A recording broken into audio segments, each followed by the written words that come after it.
منكم فإنه منهم إن الله لا يهدي القوم الظالمين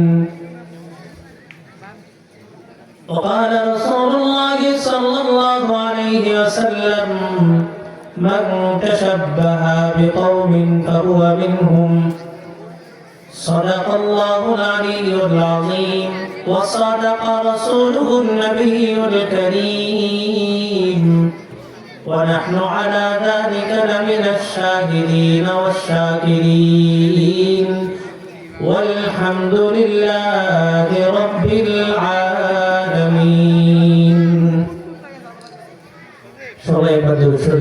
اللهم صل على محمد وعلى آل محمد كما صليت على إبراهيم وعلى آل إبراهيم إنك حميد مجيد اللهم بارك على محمد وعلى آل محمد كما باركت على إبراهيم وعلى آل إبراهيم إنك حميد مجيد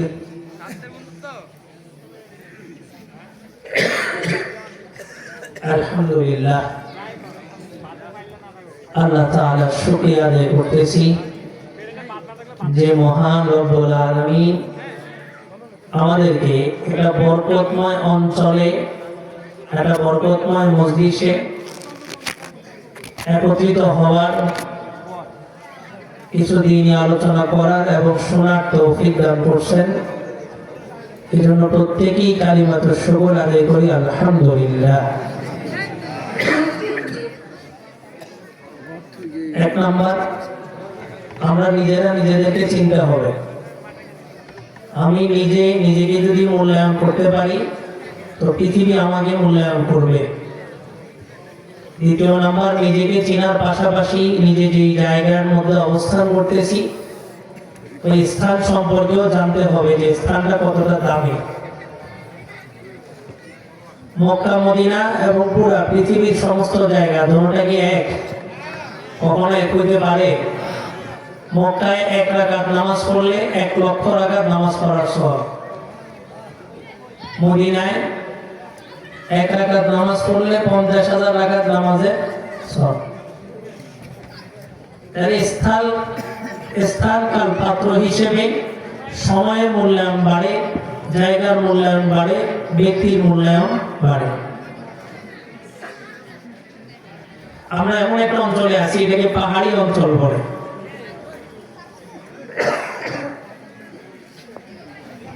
পাহাড়ি অঞ্চলে আমরা যে আসবো, বসবাস করব, এটা আল্লাহ তাআলা পৃথিবীর সৃষ্টির 40,000 বছর আগেই লেখা রাখছেন।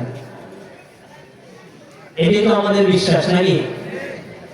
পাহাড়ি অঞ্চলে আল্লাহ তাআলা আমাদেরকে যে লিখছেন আমরা এখানে আসবো, থাকবো, এতে কি আমরা নারাজ না খুশি? কেন আমরা কেন খুশি? অনেকে অনেক কারণে খুশি হতে পারে। আমি একটা হাদিসের বরাত দিয়ে কথা শুরু করতেছি। আল্লাহ রাসূল বলেন সাল্লাল্লাহু আলাইহি ওয়াসাল্লাম, পৃথিবীতে প্রত্যেকটা মানুষের জন্য প্রতিদিন আসমান থেকে কিছু বরকত বরাদ্দ হয়, রহমত বরাদ্দ হয়।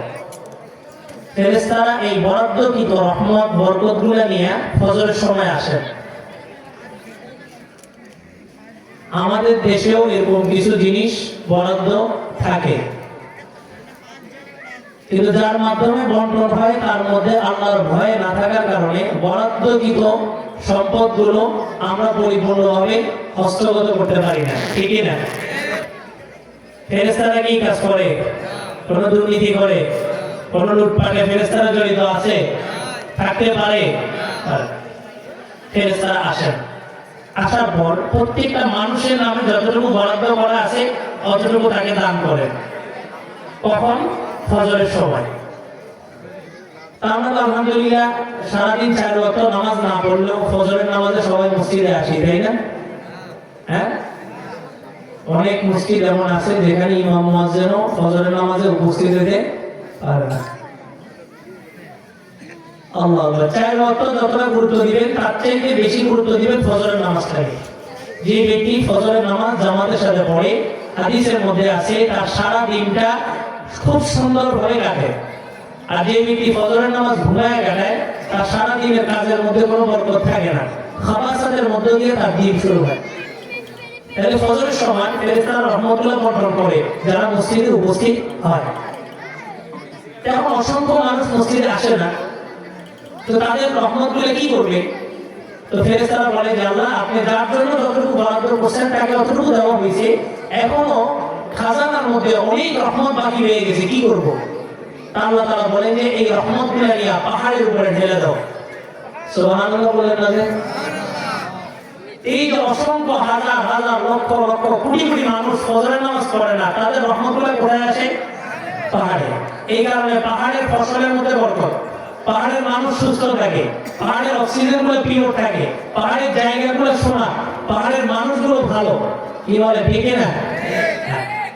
এই পাহাড়ে আমাদেরকে আল্লাহ তাআলা লিখে রাখছেন, আমরা এখানে আসছি, আমরা পাহাড়ের অধিবাসী। আমরা কি খুশি না নারাজ?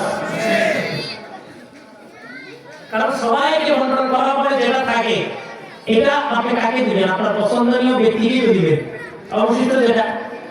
তো ফজরের নামাজে আমরা যারা উপস্থিত হই তখন তো একবার পাই, আবার কি হয়, ওই যে অসংখ্য বেনামাজিদের বরকত রহমতুল্লাহ আল্লাহ তাআলা কি করেন, আবার দ্বিতীয়বার আল্লাহ তাআলা আমাদেরকে দান করেন। এই জন্য পাহাড়ি অঞ্চলের মানুষগুলো কি থাকে? সুস্থ থাকে। বিজ্ঞান বলে যে এখানে গাছপালা বেশি, অক্সিজেন ভালো। কেন? আমরা যে অক্সিজেনটা গ্রহণ করি এটা আসে গাছপালা থেকে, আর গাছপালা যেটা গ্রহণ করে এটাকে বলে কার্বন অক্সাইড। এটা পশু পাখি, ফুসফুস জাতীয় যত প্রাণী আছে সব প্রাণী থেকে এটা গাছ শোষণ করে নেয়। বিজ্ঞান বলে গাছপালা ভালো থাকে, গাছপালা বেশি থাকে, সবুজ শ্যামল, এই কারণে পাহাড়ি অঞ্চলের মানুষ সুস্থ থাকে। আসলে বলেন, সুস্থতা আর অসুস্থতা কার হাতে? আল্লাহর হাতে। আল্লাহ তাআলা পাহাড়ি অঞ্চলের মানুষকে সুস্থ রাখেন এই গাছপালার কারণে, না অতিরিক্ত রহমত এবং বরকতের কারণে? রহমত এবং বরকত। আল্লাহ। আর আপনার এই অঞ্চলের মানুষগুলো অনেক দামি। আগামী বাংলাদেশ কোন দিকে যাবে, কোন পথে চলবে, এই পথ গতিপথ ঠিক হবে পাহাড়ি অঞ্চল থেকে। কথাটা হয়তো একটু চিকন, বুঝতে কষ্ট হবে, কিন্তু রাসূলের অনেকগুলো হাদিস সামনে আসলে বিষয়টা স্পষ্ট হবে। আমাকে একটা বিষয়ের উপর আলোচনা করতে দিয়েছেন, সেটা হচ্ছে তাওহীদ, ঈমানের বিশুদ্ধতা। মনে রাখবেন, আপনার নামাজ, রোজা, হজ, যাকাত এগুলো জান্নাতে যাওয়ার একমাত্র চাবি নয়। জান্নাতে যাওয়ার একমাত্র চাবি হলো ঈমান, কালিমা। বিশুদ্ধ ঈমান থাকলে আপনি জান্নাতে যেতে পারবেন। তাহলে তো নামাজ পড়ি, রোজা রাখি, এগুলো বিনিময়ে আল্লাহ দিবেন না? রাসূলুল্লাহ সাল্লাল্লাহু আলাইহি ওয়াসাল্লাম হাদিসের মধ্যে বলেন, ইন্না বানি ইসরাঈল ইফতারাকাত বানু ইসরাঈল আলা 72 মিল্লাহ। বনি ইসরাঈলের মানুষ 72টা দলে বিভক্ত ছিল। ওয়া সাতাফতারিকু উম্মতি আলা 73 মিল্লাহ। আমার উম্মত হচ্ছে 73টা দলে বিভক্ত হবে। কুল্লুহুম ফিন্নার ইল্লা ওয়াহিদা। প্রত্যেকটা দল জাহান্নামে যাবে, তবে একটা দল শুধুমাত্র সেটা জান্নাতি হবে। সাহাবায়ে কেরাম প্রশ্ন করলেন, ইয়া রাসূলুল্লাহ মান হুম? হে রাসূলুল্লাহ সাল্লাল্লাহু আলাইহি ওয়াসাল্লাম, আমাদেরকে বলেন ওই দলটা কি? আল্লাহ রাসূল বলেন, মা আনা আলাইহি ওয়া আসহাবি, আমি এবং আমার সাহাবীদের মতাদর্শের উপরে যারা অধিষ্ঠিত হবে, যারা প্রতিষ্ঠিত হবে, ওই একটা দলই জান্নাতে যাবে। বলি 72টা ঠিকানা জাহান্নাম। তাহলে এই উম্মতের মধ্যে কয়টা ভাগ হবে? 73টা। 72টা কোথায় যাবে? জাহান্নামে। আচ্ছা, 73টা ভাগ যে হবে, এই কাফের মুশরিক না শুধু মুসলমান? হ্যাঁ, জোরে বলেন, আমরা কি গোসা নাকি? হ্যাঁ, আপনারা আমার সাথে কথা বলবেন। হ্যাঁ, কবরস্থানের সামনে যায় কবর জিয়ারত করা আর মাহফিলে ওয়াজ করা দুটো সমান হয়ে যাবে। কবর জিয়ারত করলে কি মুর্দার কথা বলে? বলে না। আপনারা কি মুর্দা না জীবিত? জীবিত। কথা বললে বোঝা যাবে জীবিত। এই যে 73টা দল হবে, এটা কি মুসলমান না কাফের? সবাই পরিচয় কি? মুসলমান। তাহলে 73টা দলে বিভক্ত হবে কেন? কর্মের কারণে, বিশ্বাসের কারণে। কেন? কর্মের কারণে এবং বিশ্বাসের কারণে।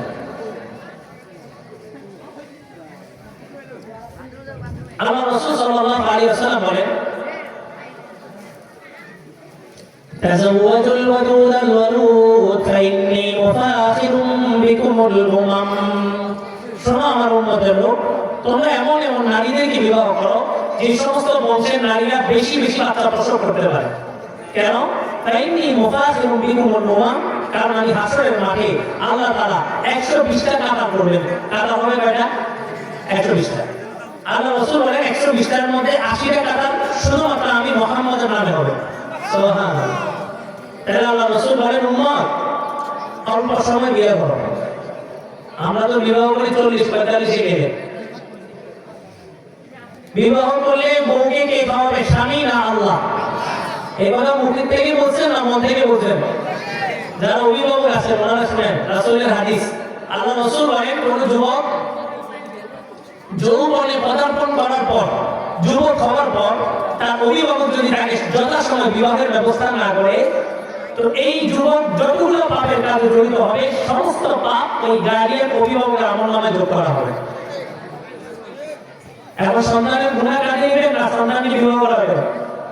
হ্যাঁ, সবাই চুপ হয়ে গেলেন। সন্তানকে বিবাহ করাইলে সন্তানের বউকে কে পালবে? আল্লাহ পালবে।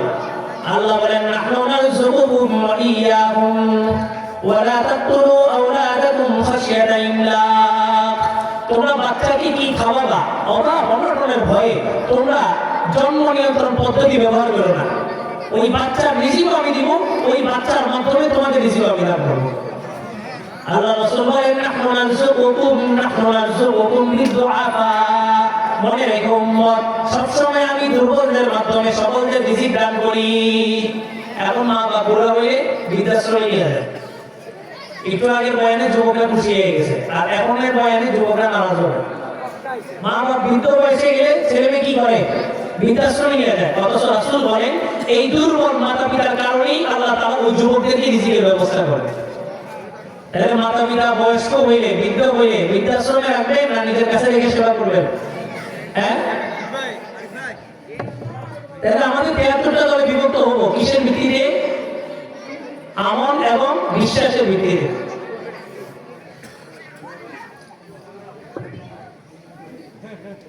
যুগে যুগে আল্লাহ তাআলা যত নবী পাঠিয়েছেন পৃথিবীতে, সমস্ত নবী এসে তাওহীদের দাওয়াত দিয়েছেন। আমার সাথে যদি আপনারা একটু কানেকশনটা ঠিক রাখেন, মনোযোগটা যদি ঠিক রাখেন, আমি সর্বসময় এই তাওহীদ বিষয়টা আপনার সামনে এভাবে উপস্থাপন করার চেষ্টা করব যে আগামীতে নামাজ ঠিকমতো না পড়তে পারলেও, ইসলাম পরিপূর্ণ মানতে না পারলেও আপনি আপনার ঈমানটাকে বিশুদ্ধ নিয়ে যেতে পারবেন। মনে রাখবেন, নামাজ পড়েন নাই, রোজা রাখেন নাই, কার হক নষ্ট হয়েছে? আল্লাহর হক। আল্লাহ বলেন, ইন্নাল্লাহা লা ইয়াগফিরু আন ইউশরাকা বিহি ওয়া ইয়াগফিরু মা দুনা যালিকা লিমান ইয়াশা। যে আল্লাহ বলেন, আমি শিরকের গুনাহ ছাড়া যত গুনাহ আছে সমস্ত গুনাহ আমি মাফ করব, কিন্তু কোন গুনাহটা মাফ করব না? শিরকের গুনাহ। তাহলে আজকে যদি আপনি আপনার ঈমানটাকে বিশুদ্ধ রাখতে পারেন, এতটুকু আশাবাদী এই বিশুদ্ধ ঈমান নিয়ে যদি আপনি কবরে যেতে পারেন, তো নামাজ রোজার জন্য আল্লাহ হয়তো মাফ করে দিবেন, কিন্তু এই বিশুদ্ধ ঈমানের উসিলায় আল্লাহ তাআলা আপনাকে জান্নাত দান করবেন। তাহলে তাওহীদ বিষয়টা কি সাধারণ বিষয় না মেজর? গুরুত্বপূর্ণ বিষয়, গুরুত্বপূর্ণ বিষয়।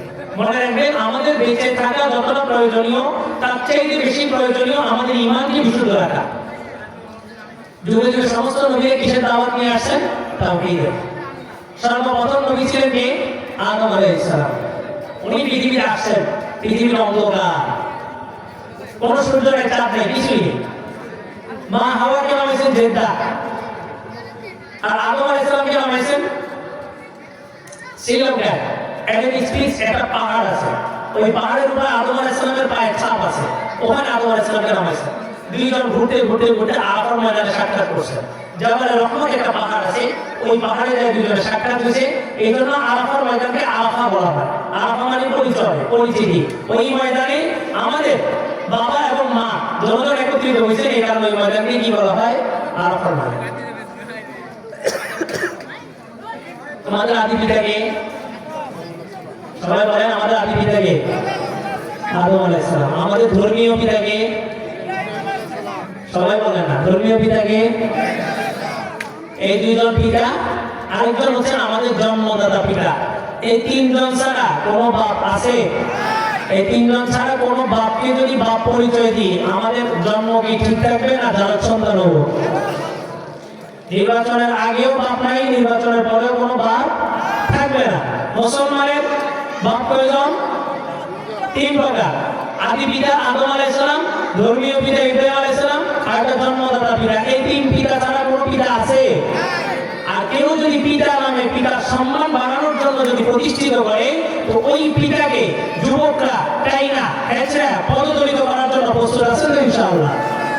দেখেন 16 বছর পর্যন্ত বাবার সম্মান বাড়ানোর জন্য বাবারে মূর্তি বানাইছে।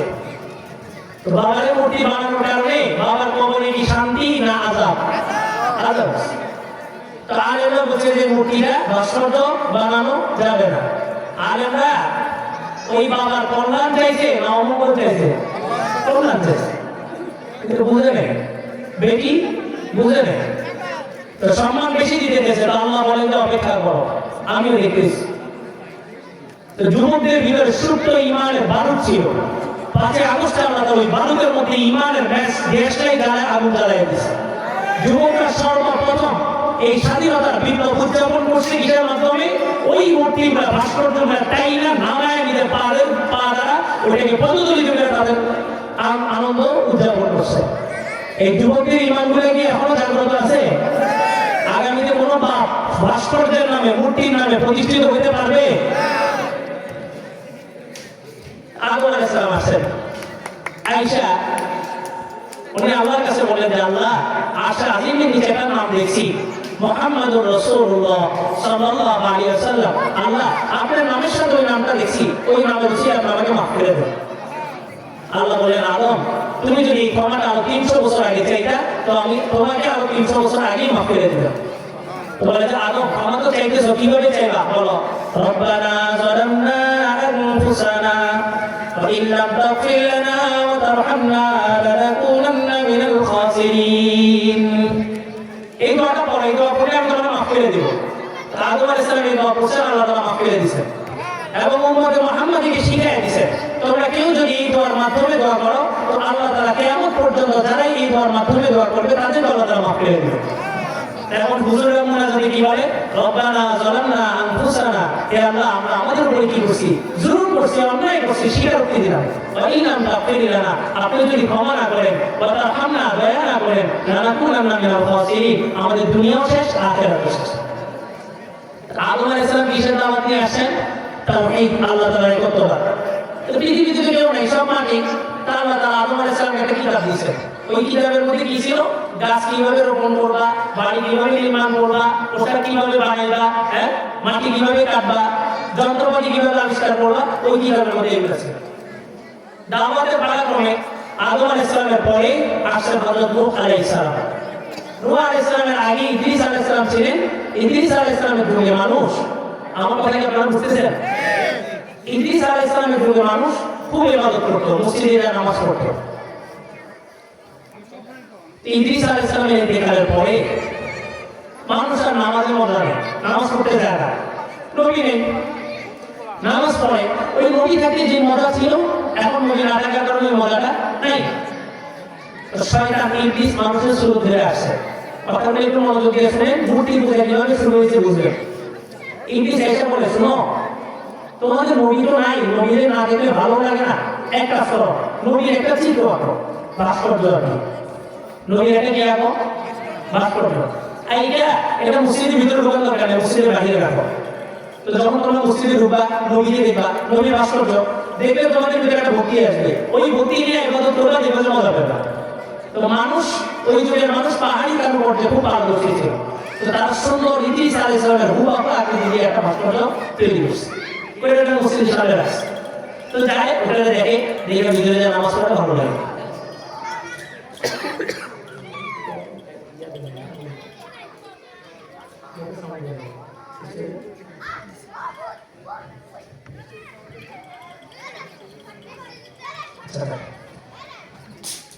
ইদ্রিস আলাইহিস সালামের ভাস্কর্য রেডি করছে, তারা দেখে ভিতরে যায়, ইবাদত করে মজা পায়।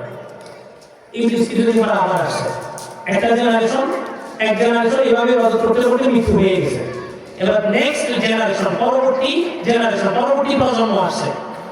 মনে করেন আমাদের বাচ্চা তারা এক জেনারেশন, এখন আমরা চাচাতো ভাই খালাতো ভাইরা আমরা আরেক জেনারেশন, আমাদের সন্তানরা আরেক জেনারেশন, প্রজন্ম পরবর্তী প্রজন্ম যখন আসে তখন ইংলিশ এসে বলে যে শোনো, তোমাদের বাচ্চারা এখানে মসজিদের বাইরে দেখে ইবাদত করতো, মজা পাইতো, তোমরা যদি এই মূর্তিটার ভিতরে ঢুকে একবার নামাজের সামনে রাখো তাহলে মজা আরো বেশি। আসলেই তো সুন্দর কথা। মূর্তি আসলে মসজিদের বাইরে, মূর্তি ঢুকেছে কোথায়? মসজিদের ভিতরে। কথা বুঝতেছেন? বাচ্চারা মসজিদে গেছে, যাওয়ার সময় ছেলেদের মসজিদে নেয়।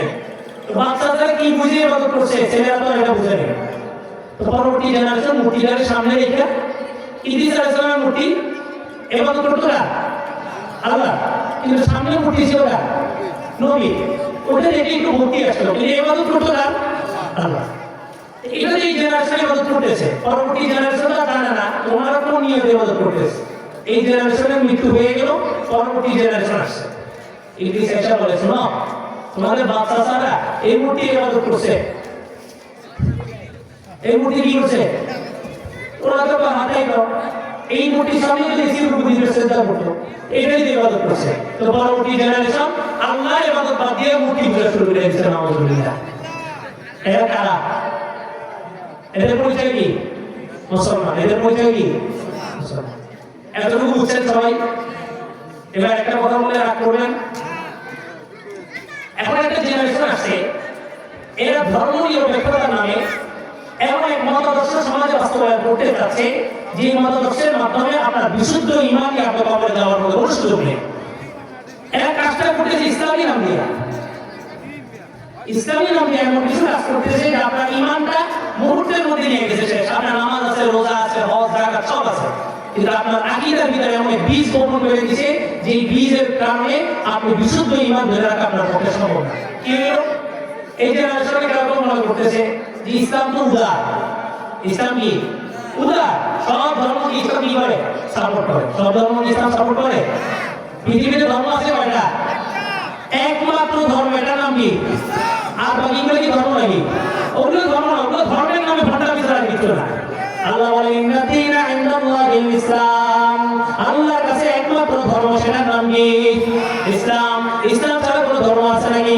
আল্লাহ বলেন আল-ইয়াউমা আকমালতু লাকুম দীনাকুম ওয়া আতমামতু আলাইকুম নি'মাতি ওয়া রাদিতু লাকুমুল ইসলাম দীনা। ও মুসলমান শোনো, আজকে তোমাদের দিন কমপ্লিট করে দিলাম। এই দিনকে আমি তোমাদের জন্য মনোনীত করলাম, এই দিনকে ধর্ম হিসেবে আমি তোমাদের জন্য নির্বাচিত করলাম। ইসলাম ধর্ম ছাড়া যত ধর্ম আছে সব ধর্ম এখন গঠিত হয়ে গেছে। ইসলাম ধর্মকে মাইনাস করে কোনো ধর্ম পালন, কোনো ধর্মের জায়গায়, কোনো ধর্মের উপাসনালয়, কোনো ধর্মের মানুষের সাথে তোমার অন্তরঙ্গ বন্ধ করতে পারবা না। আল্লাহ রাসূলের সামনে সাহাবায়ে কেরাম, অনেক সাহাবী ইসলাম ধর্ম গ্রহণ করার আগে তাওরাতের বড় বড় পণ্ডিত ছিলেন, ইনজিলের বড় বড় পণ্ডিত ছিলেন। আয়েশা বলে ইয়া রাসূলুল্লাহ, তাওরাত এবং ইনজিলের মধ্যে কিছু ভালো ভালো কথা আছে। আচ্ছা, তাওরাত এবং ইনজিল এটা আমাদের ধর্মীয় কিতাব, কিন্তু কিতাবটা কিসের? আসমানি কিতাব, এটা আসমান থেকে আসছে। কিন্তু আমাদের রাসূল আসার পরে অন্য কোনো ধর্ম পালন করা যাবে না। বলে ইয়া রাসূলুল্লাহ, তাওরাত ইনজিলের মধ্যে তো অনেক ভালো ভালো কথা আছে। রাসূলের চেহারা লাল বদলে হয়ে গেছে। রাসূল বলেন লাউ কানা বাদি মুসা হাইয়ান মা ওয়াসাআত ইল্লা তিবাই। ও মুসলমান শোনো, ও আমার সাহাবীরা শোনো, নবীদের মধ্যে সবচেয়ে জালিলুল কদর, সবচেয়ে মেজাজি নবী, যিনি যখন তখন আল্লাহর সাথে কথা বলতেন, ওই নবীর নাম কি? মুসা আলাইহিস সালাম। আমার পরে যদি স্বয়ং মুসা যদি জীবিত থাকে, মুসা নিজের জন্য তাওরাত অনুসরণ করার কোনো সুযোগ থাকবে না। একমাত্র আমি মুহাম্মাদের আনিত ধর্ম ইসলামকেই অনুসরণ করতে হবে। আর এরা বলে কোন নবীর পরে নবী নেই। ঈসা একটু আগে আসবে, ঈসা আলাইহিস সালাম আসবে না কেমন আগে? তো বলে তোমাদের কোনো নবীর পরে নবী নেই, তো ঈসা আলাইহিস সালাম তো আসবে। অথচ রাসূলের স্পষ্ট হাদিস, ঈসা কেন? ঈসা থেকে বড় নবী মুসা আলাইহিস সালাম যদি জীবিত থাকে, ওনার ধর্মের অনুসরণ করার সুযোগ থাকবে? থাকবে না। একমাত্র ধর্ম পালন করতে হবে, সেটার নাম কি? ইসলাম। এখন আমাদের কিছু ভাই মনে করলেন যে ইসলামটা তো অনেক উদার, অনেক প্রশস্ত, সব ধরনের মানুষ একসাথে। তো ওনারা এবার দুর্গা পূজাকে কি বললেন? শুভেচ্ছা জানাবেন। দুর্গা পূজাকে কি জানাইছেন? উদারতা একটু দেখে দুর্গা পূজায় উপস্থিত হয়েছে, দুর্গা পূজায় গিয়ে উপস্থিত। উদারতা আরেকটু দেখে দুর্গা পূজায় গিয়ে গীতা পাঠ করছেন। উদারতা আরেকটু দেখে দুর্গা পূজায় গিয়ে বলছেন যে আল্লাহ তাআলা শুকরিয়া আদায় করতেছি যে আল্লাহ তাআলা আমাকে এখানে পাঠিয়েছেন। আলহামদুলিল্লাহ। এখন এই জেনারেশন যারা এই কাজগুলো করছেন ওনাদের দিলের মধ্যে কি আছে? ইসলাম আছে। দিলে কি আছে? কথা বলে, দিলে কি আছে? এবার তো করে কার? কিন্তু পরবর্তী জেনারেশন কিন্তু এটা বুঝবে না। পরবর্তী জেনারেশন বলবে আমাদের বাচ্চা ছাড়া দুর্গা পূজার শুভেচ্ছা দিচ্ছে, আমরা দিলে সমস্যা কি?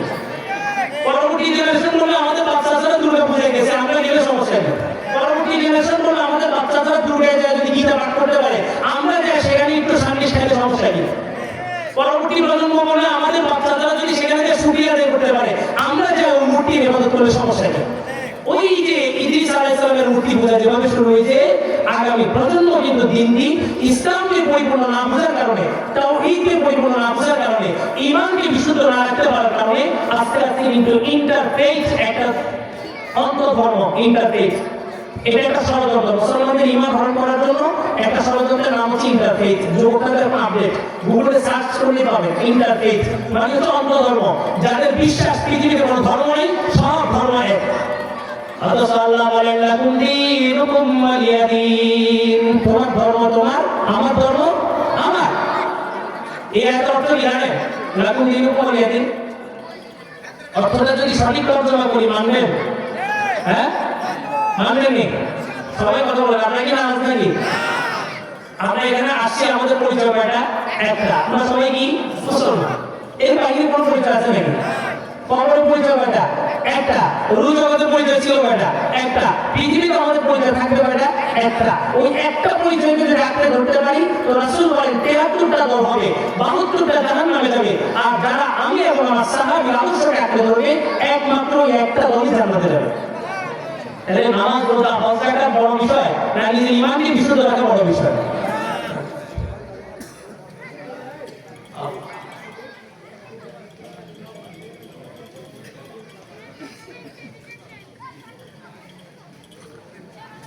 তো পরবর্তী প্রজন্ম সেই ইন্টারফেথ মানে অন্তর্ধর্ম, তাদের একটা বিশ্বাসের কোনো ধর্ম নেই। এখন লাকুম দীনুকুম ওয়ালিয়া দীন আসল তর্জমা হলো আল্লাহ তাআলা বুঝাইতে চান, সূরা কাফিরুন নাযিল হওয়ার ব্যাখ্যা করছিল।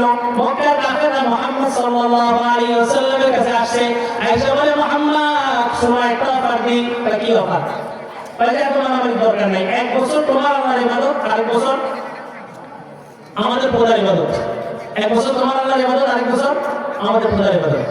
আল্লাহ আয়াত নাযিল করলেন, সূরা নাযিল করলেন, আল্লাহ বলেন কুল ইয়া আইয়ুহাল কাফিরুন, আপনি ওইখানে যাই স্পষ্ট বলেন তোমরা কি, তোমরা কি, তোমরা কি। এটা বলতে কি কোনো সমস্যা আছে? এটা আল্লাহ বলছে। ওখানে যেটা বলার দরকার কি আপনিও যা আমিও তা, আপনিও যা আমিও তা না, মানুষ হিসেবে পরিচয় হয় না, আমাদের পরিচয় হবে ধর্ম হিসেবে। সে মানুষ, সে বিধর্মী, সে কাফের, মুশরিক, বেঈমান, কোনো সমস্যা নাই। সে আমার সমাজের নিরাপত্তার চাদর দেওয়া, তাকে নিরাপত্তার ভিতরে আবৃত রাখা, এটা আমি মুসলমান হিসেবে আমার দায়িত্ব। তবে তার ধর্ম পালন করা আমার দায়িত্ব না। আল্লাহ বলেন তাকে বলে দেন, হে কাফের সম্প্রদায়, তোমরা যে খোদার ইবাদত করো, আমি মুহাম্মদ কখনোই সেই খোদার ইবাদত করতে পারি না। সেই খোদার ইবাদত তো দূরের কথা, সেই খোদাকে সাপোর্ট করতেও পারি না। এবং তোমরা যত ধরনের ইবাদত করতেছ, আমি মুহাম্মদ যে খোদার ইবাদত করি ওই খোদার ইবাদত তোমরা করতে পারো না। তারা বলে মুহাম্মদ আমরা মূর্তির ইবাদত করি, এটা যদি শিরক হয়, তুমি তো কাবা শরীফের ইবাদত করো, এটা শিরক না। কি বলেন আপনারা? সেজদাতে কোথায়? সেজদাতে কোথায়? বুঝছিলেন না? এখন একজন হিন্দু যদি আসে আপনাকে বলে যে আমরা মূর্তির সামনে মাথা নত করলে হয় শিরক, আর তুমি ইটের সামনে মাথা নত করো, এটা শিরক হয় না, কি জবাব দিবেন? জবাবটা জানা দরকার আছে, জবাবটা জানা দরকার আছে কি?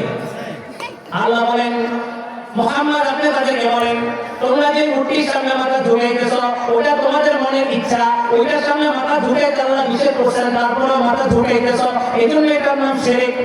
আর আমি যে কাবা শরীফের সামনে মাথা ঝুঁকাইতেছি, আল্লাহ আমাকে ঝুঁকাইতে বলছেন, এই জন্য আমি ঝুঁকাইতেছি, এই জন্য এটার নাম হচ্ছে ইবাদত। মসজিদে মাথা ঝুঁকাই কেন?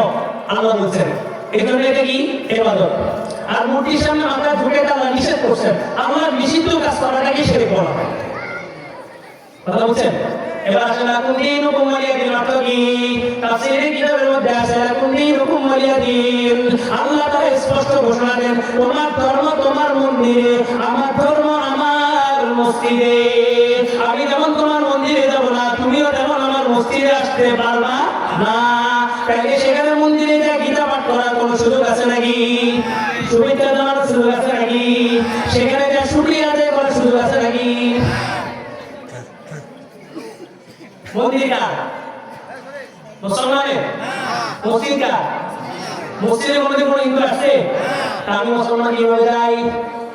আমি মুসলমানের জন্য যাই, আমি ইসলামটাকে ভালোভাবে ধারণ করতে পারি নাই, আমার বুকের মধ্যে ঈমানটাকে ধারণ করতে পারি নাই। আমার বুকের মধ্যে যদি ঈমান থাকতো, আমি এই সমস্ত কুফর, এই সমস্ত শিরকগুলো দেখার সাথে সাথে আমার রক্ত গরম হয়ে যেত।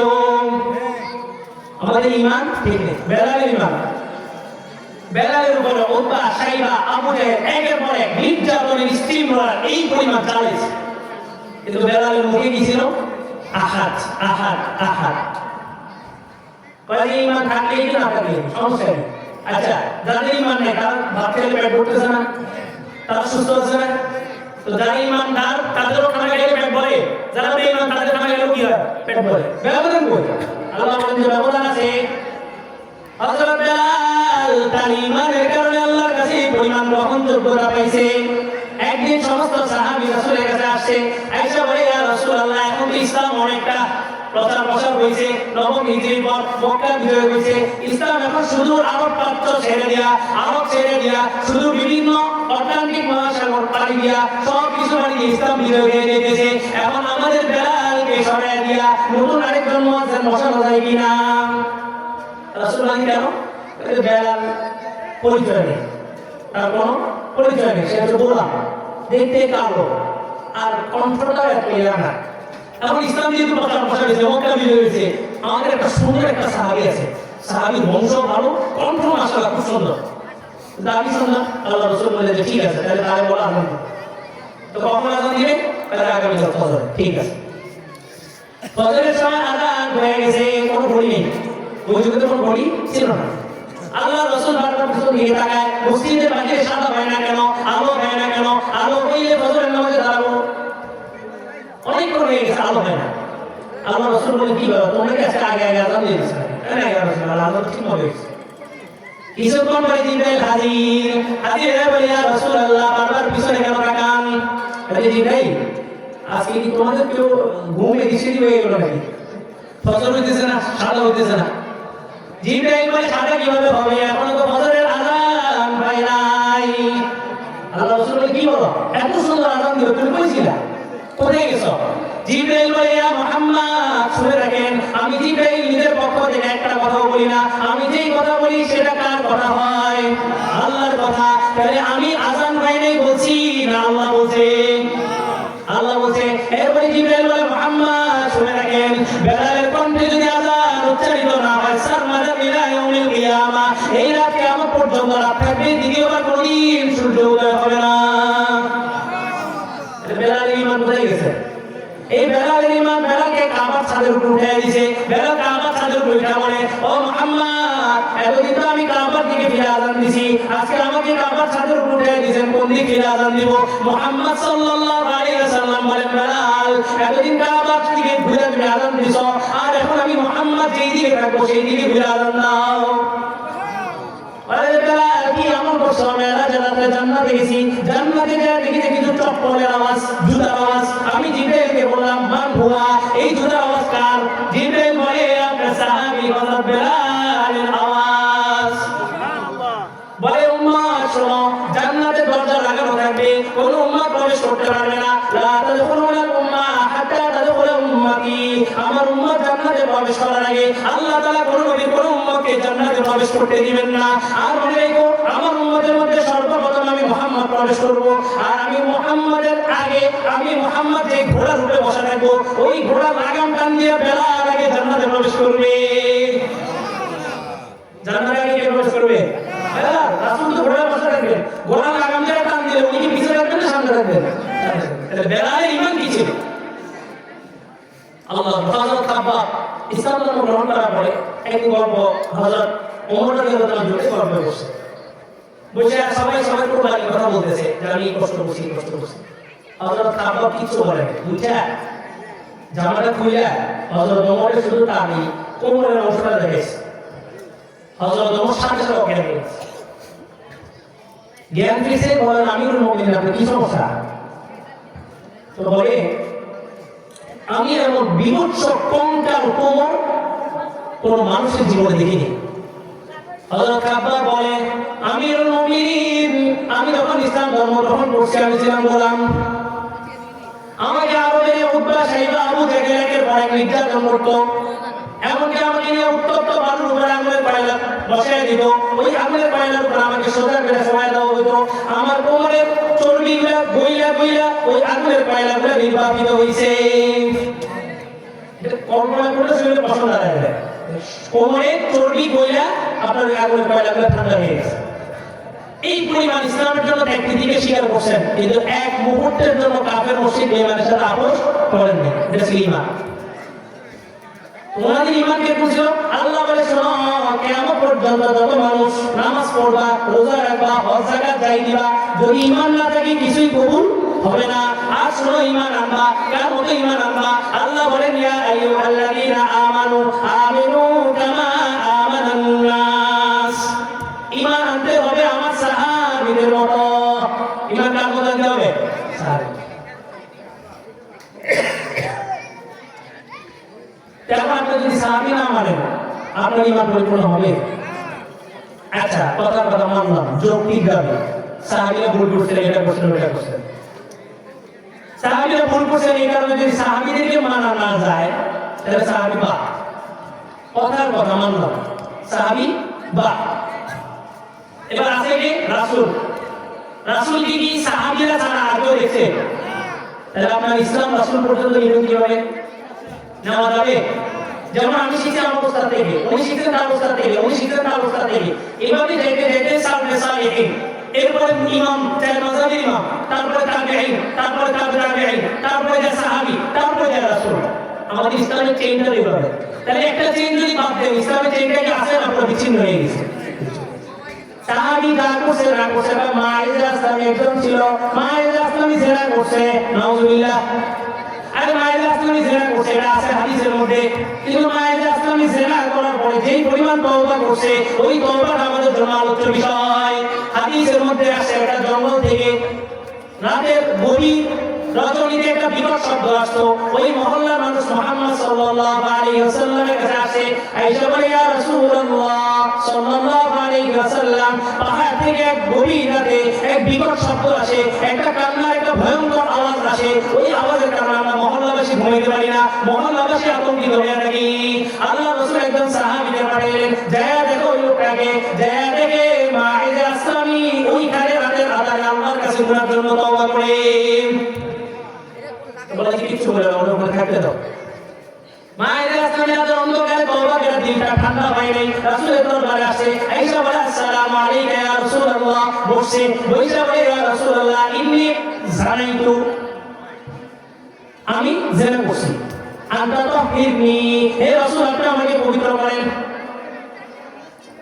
রাসূলের সামনে এসে রাসূল বলে রাসূল মা জানাইতা দাও তুমি কি জেনা করছো তুমি জেনা করতে পারো দাও তো রাসূল সামনে দিকে থেকে মুখ করে ডান দিকে বসে মায়ের ইসলামের ভিতরে আখিরাতের ভয় কবরের ভয় জাহান্নামের ভয় আল্লাহর ভয় কি পরিমাণ ছিল দেখেন মায়ের ইসলামী ওখান থেকে ডান দিকে আসে আয়েশা বলে ইয়া রাসূলুল্লাহ ইন্নী জানাইতু আমি অবশ্যই জেনা করছি আনতা তাহহিরনি আপনি আমাকে পবিত্র করেন আল্লাহ রাসূল বলেন মা জানাইতা বাল নাজাতা তুমি জেনা করলে না তুমি এদিকে তাকাইছো তুমি আমার সাহাবী তুমি জেনা করতে পারো না যাও দূর হও রাসূল সামনের দিক থেকে ডান দিকে বসেন বা ডান দিক থেকে বাম দিকে বসেন মায়ের ইসলামী বাম দিকে আসে আয়েশা বলে ইয়া রাসূলুল্লাহ ইন্নী লাকাদ জানাইতু আমি অবশ্যই জেনা করছি আনতা তাহহিরনি আপনি আমাকে পবিত্র করেন রাসূলের চেহারা লাল করে হয়ে গেছে বলে সহকান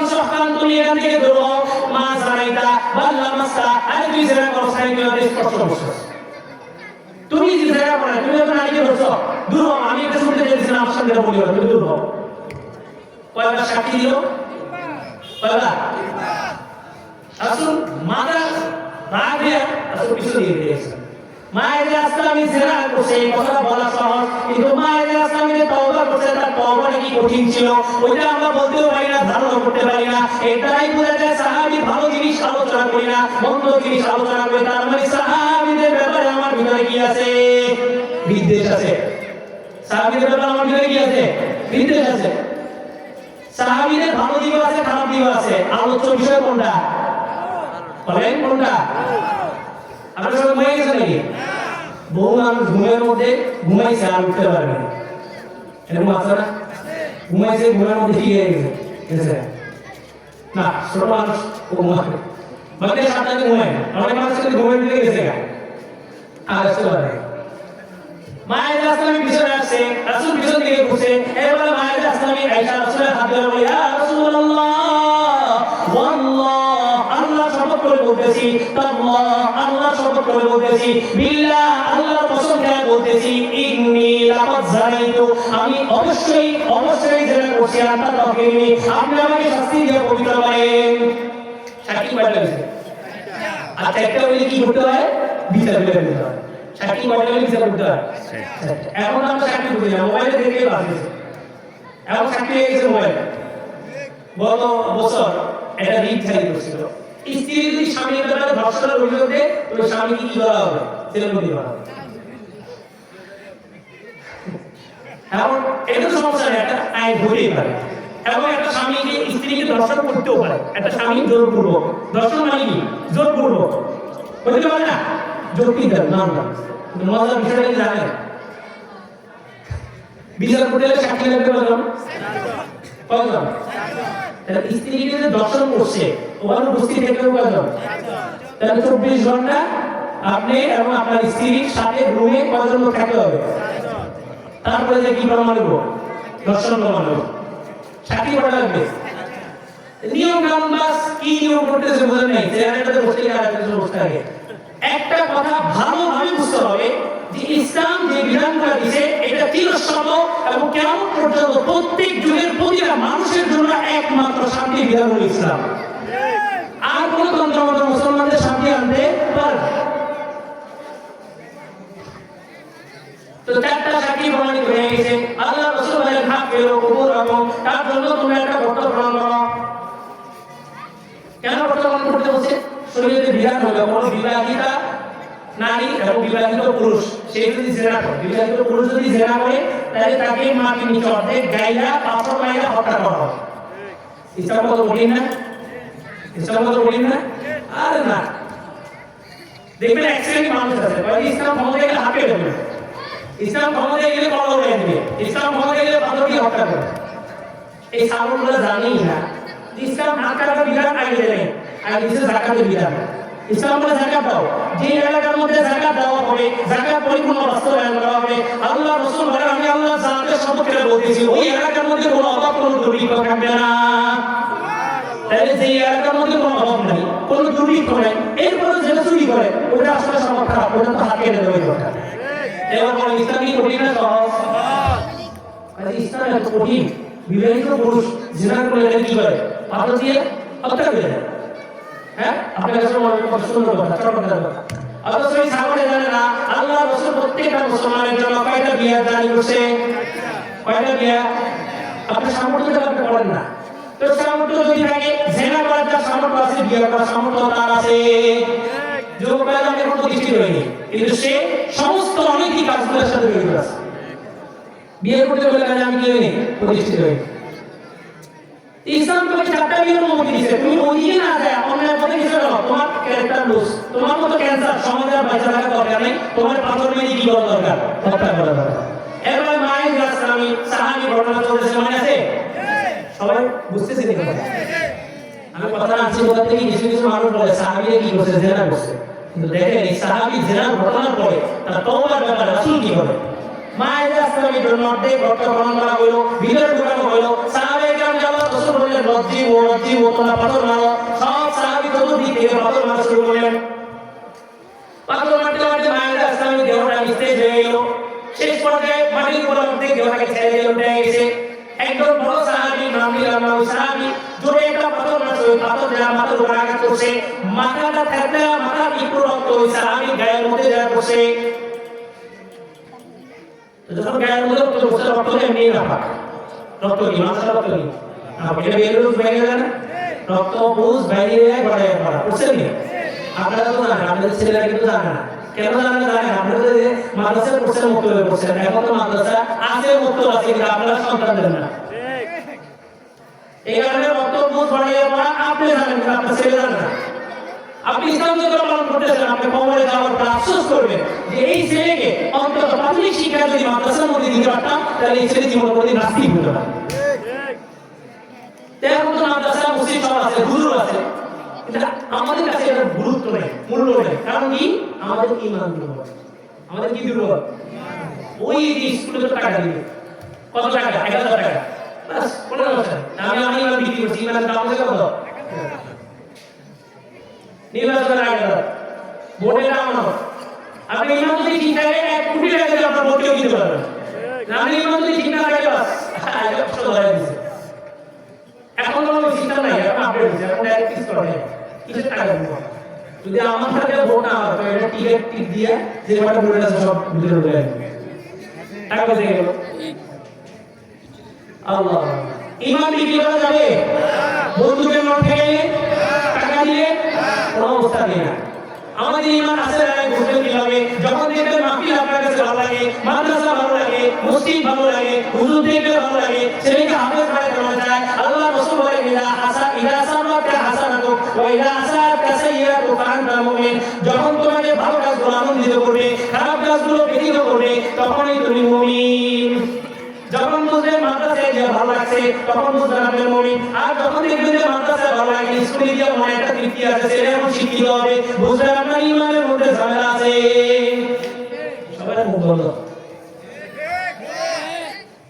এরকম কোনো পরিস্থিতি আপনাদের এলাকায় আছে নাকি? আমি জানি না। নাই, আচ্ছা থাক, না থাকলে ভালো। মসজিদ মাদ্রাসা কার? চালাবে কে? মুসলমান বান্দা চালাবে কে? মুসলিম মাদ্রাসা কি হিন্দুরা চালাবে? স্কুল কলেজ ভার্সিটি হিন্দুরা চালাবে, বলে চালাবে, কিন্তু মসজিদ মাদ্রাসা চালাবে কারা? মুসলমানরা। এই যুবকরা, মুসলিম মাদ্রাসা চালাবে কে? আল্লাহ এই মুসলিমরা মাফ করে দিতে পারে। আল্লাহ মায়ের ইসলামীকে পাথর মারা পড়ে, ওই পাথরের রক্ত লাইটা একজন সাহাবী গায়ে পড়ল। সাহাবী আল্লাহ রাসূলের দৃশ্য দেখছেন। এবার রাসূল কি বলে শব্দটা শুনেন, আমার মূল মেসেজ এটা।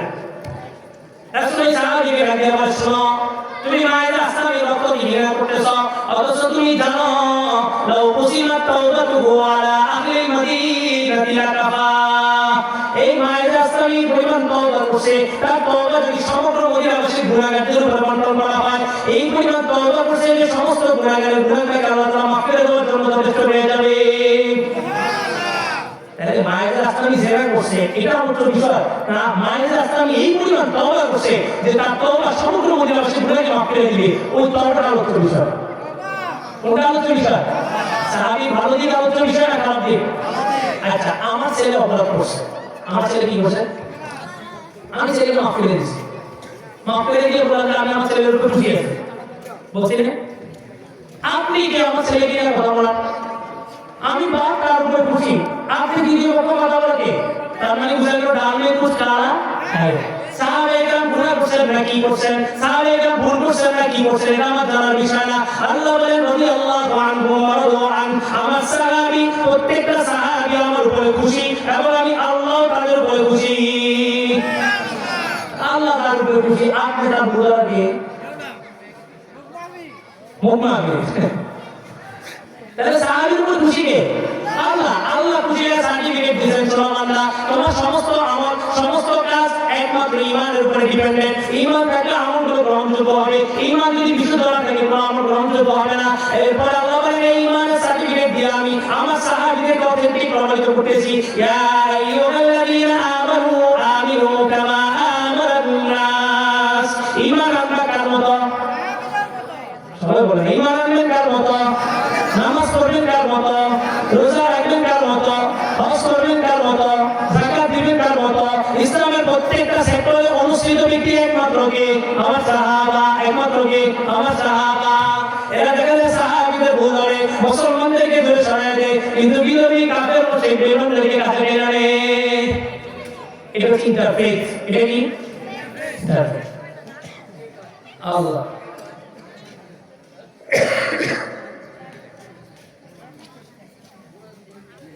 সমসাময়িক অনেকগুলো বিষয় আসা লাগে। কোন সময় কোন ফেতনা আপনার ইমানকে ধোঁকা দিতেছে, এটা বলার দায়িত্ব কার? আলেম। এটা বলার দায়িত্ব কার? আলেমদের দল কি? ইসলাম। আলেমদের দল কি? ইসলামী দল মানে ইসলাম না। ইসলাম এক জিনিস, ইসলামী দল আরেক জিনিস। ইসলামী দল নিয়ে কিভাবে তারা সর্বোচ্চ চেষ্টা করে ইসলামকে প্রতিষ্ঠিত করার জন্য চেষ্টা করে, কিন্তু তাদের মধ্যে কি থাকে? ত্রুটি বিচ্যুতি থাকে। কিন্তু আপনি ইসলামী দলকে যদি ইসলাম মনে করেন, তখন কি হবে? ইসলামী দলকে কিছু কিছু ভুল করবে, তখন মানুষ মনে করবে যে ইসলাম কি করতেছে, ভুল করতেছে। তাহলে বলতাম নাকি ইসলামী দলের হবে, ইসলামের হবে। এই জন্য ইসলাম এক জিনিস, ইসলামী দল আরেক জিনিস।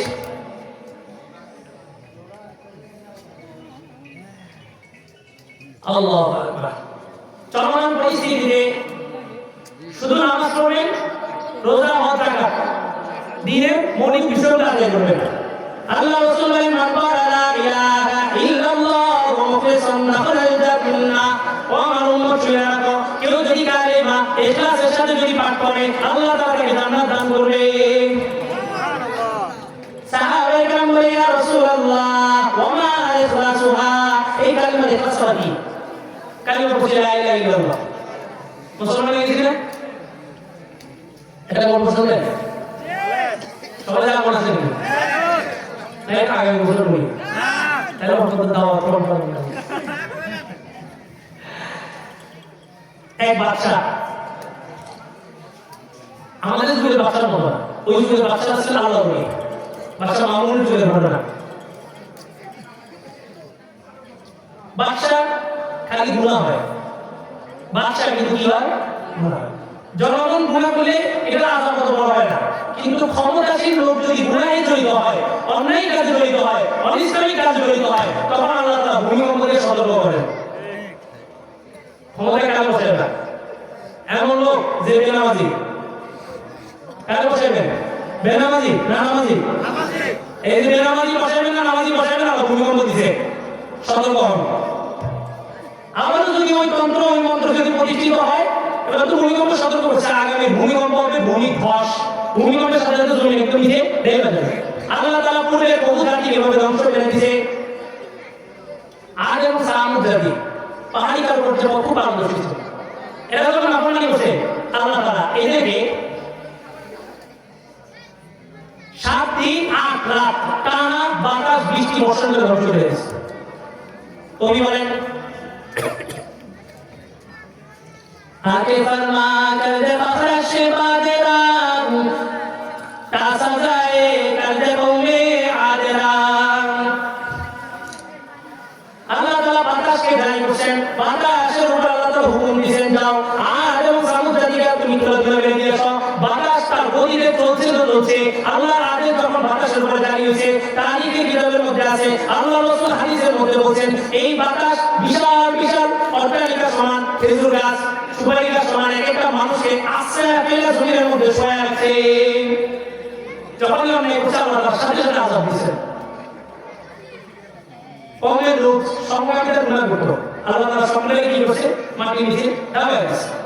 জিবরাইল সামনে আল্লাহ তাআলা পাঠিয়েছে সেই সময়, মনে রাখেন বাচ্চার ঘটনা।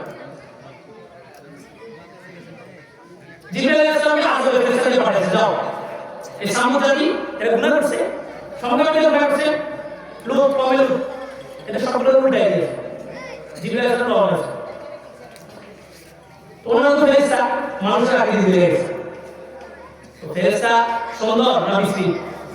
সুন্দর, এমনি গুড, এগুলো মানুষ আগে দিয়েছে, আরো সুদর্শন। লূত আলাইহিস সালাম বংশের খারাপ, সমকামীদের গুনাহ করতো, এরা বুঝে গেছে ফেরেশতা, এরা এটা দিয়ে হাত বাড়াই দিয়েছে। কিন্তু লূত আলাইহিস সালাম তো জানেন, তিনি বলেন বায়া কওমি হাউলাই বানাতি হুন্না খারলাকুম, হে আমার কওম, এগুলো আমার কওম না, এগুলো তোমাদের থেকে বেশি পবিত্র। ফাত্তাকুল্লাহ, আল্লাহকে ভয় করো, ওয়ালা তুখজুনি ফি যাইফি, আমার মেহমানের ব্যাপারে আমাকে তোমরা লজ্জিত করো না। তারপরে এক সরেন, বহুদিন পরে সুন্দর কিছু তোলা হবে। নবীর সাথে ধাক্কা লেগে গেলে ফেরেশতাদের গায়ে দিলে হাত মারা দিয়েছে। নবী অস্থির হয়ে বলছেন, আলাইসা রাজুলুম মিনকুম রাশীদ, আলাইসা রাজুলুম মিনকুম রাশীদ, তোমাদের মধ্যে কি কোনো ভালো মানুষ নাই? ফেরেশতারা নূহ আলাইহিস সালামকে বলেন, পারে আপনি এই নবী আপনি কোনো ভয় করেন না, লা তাসিলু ইলাইনা, তারা আমাদের পর্যন্ত পৌঁছতে পারবে না। ইন্না রাসূল রাব্বিক, আমরা আপনার রবের পক্ষ থেকে ফেরেশতা, আপনি কোনো টেনশন করেন না। তো নূহ আলাইহিস সালাম বলছেন, ফেরেশতা আসলে মানে আযাব আছে, তো বলে আযাব দাও, তাদের আযাব দিয়ে ধ্বংস করে দাও।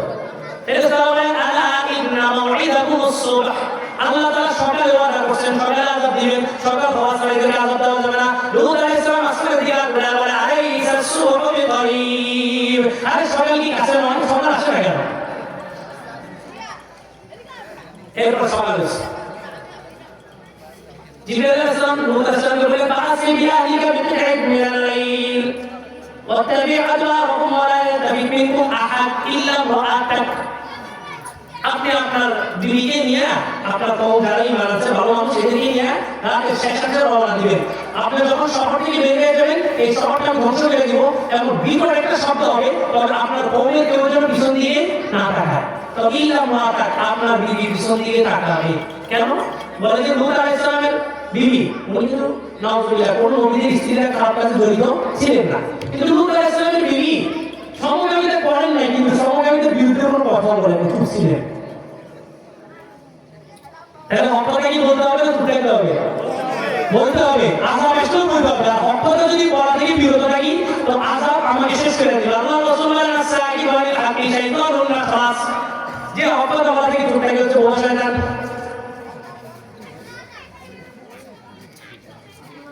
জিবরাইল আলাইহিস সালাম উনি বেরিয়ে গেছেন ওনার কওম নিয়ে।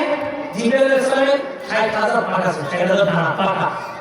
উনি একটা পাখা দিয়া কওমের লোকের পুরো জাতিটাকে একটা পাখার দানার আর অগ্রভাগ দিয়ে পুরো জাতিকে লড়ে দিয়েছে।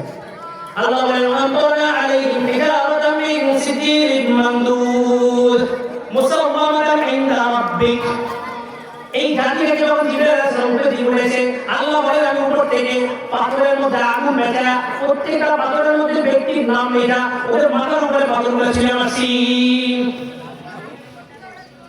এরপর জিবরাইল আলাইহিস সালাম এটা এত দূর উঠেছে, রাসূল বলেন এই কওমের চিৎকারের আওয়াজ প্রথম আসমানের ফেরেশতারা স্পষ্ট শুনছে। এরপর জিবরাইল আলাইহিস সালাম এই কওমটাকে জাতিটাকে উপর থেকে এত জোরে জমিনের মধ্যে ধাক্কায় দিয়েছে যে আধুনিক বিজ্ঞান এখন পর্যন্ত ওই নদীর তলদেশ, ওই সমুদ্রের তলদেশ খুঁজে পায় নাই, এত নিচে নামায় দিচ্ছে। বলেন এই সমকামীদের ভূমিকা কি আমরা করতেছেন আমাদের সমাজে? হ্যাঁ, আপনারা জানেন না, সরকার অনুমতি পর্যন্ত দিতেছে, সমকামীদের সরকার কি করতেছে? অনুমতি পর্যন্ত দিতেছে। যে আল্লাহ কওমের লোককে নামায় দিচ্ছে, ওই আল্লাহ কি এখন নাই? তো হয় নাই কেন? তো হকটা কি চুপ থাকতে হবে না বলতে হবে? প্রতিবাদ সবাই সবাই জায়গা থেকে করতে হবে, এটা হচ্ছে ইমানি পরিচয়। বাচ্চা বলে আমি কি করতে পারি না, গুনাহ ছাড়তে পারি। তো হুজুর বলে আমার কাছে একটা টেকনিক আছে, এটা মানলে গুনাহ ছেড়ে দিতে পারবেন অটোমেটিক। কি টেকনিক? প্রতিদিন মৃত্যুকে 25 বার স্মরণ করবেন। কয়বার? সবাই সজাগ আছেন? আওয়াজ নাই তো। লিল্লাহি তাকবীর, লিল্লাহি তাকবীর। স্লোগান দেন, স্লোগান দিলে নাম আছে। ভারতের মুসলমানরা স্লোগান না দিতে এমন অবস্থা হয়েছে, শুধু বলছে আই লাভ মুহাম্মদ, অ্যারেস্ট করে ধরে গেছে। শুধু কি বলছে? মুহাম্মদ সাল্লাল্লাহু আলাইহি ওয়াসাল্লাম ভালোবাসে, এটা বলা কি অপরাধ নাকি? শুধু এটা বলতে ধরে নিয়ে গেছে। বাবরি মসজিদ মুসলমানদের, বাবরি মসজিদকে শহীদ করে দিয়েছে। এখন নতুন ভাবে এই প্রজন্ম, এই শতাব্দী মুসলমানদের শতাব্দী, এই শতাব্দী ইসলামের বিজয়ের শতাব্দী, ঠিক না? মুসলমানরা যাচ্ছে এখন নতুন বেলা আমার বাবরি মসজিদ নির্মাণ হয়েছে। সুবহানাল্লাহ, আল্লাহ সামনে একটা রক্তক্ষয়ী যুদ্ধ আসছে, মুসলমানদের ওই যুদ্ধের মধ্যেই চূড়ান্ত বিজয় হওয়ার আল্লাহ রাসূল ঘোষণা করেছেন। সন্দেহ আছে? নাই। এই তন্ত্রমন্ত্রের সব কিছু বাদদেন, এই তন্ত্রমন্ত্র কোনোদিন মুসলমানদের বিজয় আনতে পারেনি। এই তন্ত্রমন্ত্র শুধুই মাত্র মুসলমানদের মধ্যে বিভাজন তৈরি করছে, আর কিছুই করতে পারেনি। মুসলমানদের বিজয় আনতে কিসের মাধ্যমে? সামনে রক্তক্ষয়ী যুদ্ধ হবে ভারত উপমহাদেশে, গাজওয়াতুল হিন্দ বলছেন রাষ্ট্রকে। ওইটার মাধ্যমে মুসলমানদের বিজয় হবে। আল্লাহ তাআলা ওই যুদ্ধের সৈনিক হিসেবে আমাদেরকে কবুল করুন। তো হুজুর বলে যে আপনারা প্রতিদিন 25 বার মৃত্যুকে স্মরণ করবেন। কয়বার? 1 মাস পরে দেখা বাদশা বলে যে ওই আমার তো গুনাহ এখন গুনাহ আর ভালো লাগে, ওই যে মৃত্যুকে স্মরণ করে গুনাহ মাফ করে বসে, এখন কয়ে যে এখন মৃত্যুকে স্মরণ করি আবার কি করি গুনাহ করি। বেগুনি ছিলেন বেগুনি, হ্যাঁ বেগুন বেগুন বেগুন বেগুনি কিন্তু আলাদা, বেগুন মানে বেগুন, আবার বেগুনি মানে কিন্তু ওই যে কাঁঠাল পাতা দিয়েও বেগুনি বানানো যায়। এটা রেসিপি ছিল না আমাদের মিষ্টি কুমড়া দিয়া বেগুন ছিলেন। বেগুন খেলে কি হয়? অ্যালার্জি হয়। কি হয়? এক লোক রমজান মাসে ইত্যাদির সময় বেগুনিটা খুব পছন্দের আইটেম না, অ্যালার্জি ডাক্তার খাইতে শুরু করছে, একটা দিয়ে চুলে গেছে আরেকটা দিয়ে বেগুনি খেয়েছে, ছোট ভাই চুলে গেছে আমার বেগুনি খাইতেছে, দুটোই ভালো লাগতেছে। এখন ওই বাচ্চাকে বোঝা মৃত্যুকে স্মরণ করবেন গুনাহ ছেড়ে যাবে। এখন বাচ্চার কাছে ধরনে চলতেছে গুনাহ করে মৃত্যুকে কি হয়। কিছু মুসলমান এরকম আছে গুনাহ করে আমার মনে হয় আল্লাহ মাফ করে দিবে আছে না কারে দাঁড়িয়ে উঠে লেগে দাঁড়িয়ে বুড়ো হয়ে যায় দাঁড়িয়ে করে গে বুড়ে আসল এটা সাইড করে দাও আল্লাহ তো বাচ্চা মৃত্যুকে প্রতি স্মরণ করে গুনাহ করে 1 মাস পরে আবার হুজুরের সাথে দেখা, তো হুজুর আমার তো গুনাহ ছিল না পাপে মৃত্যুকে স্মরণ করে কবুল হবে কেমনে এই মত মত মত মত মত মত কিভাবে হবে না কিভাবে কারণ যদি বুঝতে হয় তাহলে আপনার এই পুরো রাজত্ব যেটা এটা আমাকে 24 ঘন্টার জন্য লিখে দিতে হবে, 24 ঘন্টার জন্য এই রাজত্ব আমার নামে লিখে দিতে হবে, তাহলে আমি আপনাদের বুঝাবো মৃত্যু কি জিনিস। আচ্ছা অন্তর্বর্তীকালীন সরকার আছে না, অন্তর্বর্তীকালীন মানে অল্প সময় হবে তার বাদশা একটু অন্তর্বর্তীকালীন সরকার নিযুক্ত করছে, কিন্তু এই হুজুর অন্তর্বর্তীকালীন সরকার হয়েই মাত্র প্রথমেই সে বললো যে আগামীকাল 10টা পর্যন্ত আমার মেয়া 9টা 19টা মিনিটে বাচ্চাকে ফাঁসি দেওয়া হবে। আমাদের অন্তর্বর্তীকালীন সরকার বলছিল বলছে আর সুদান কোনো কি নেই আমার কোনো নেই থাকো একে কাজ করলে তো ভালো নাকি, কিন্তু ইসলাম বিরোধী কোনো কিছু বলে অ্যান্ড্রয়েড কিনতে পারবে নাকি? এই শতাব্দী কিসে ইসলামের, এই শতাব্দী ইসলামের বিজয়ের শতাব্দী।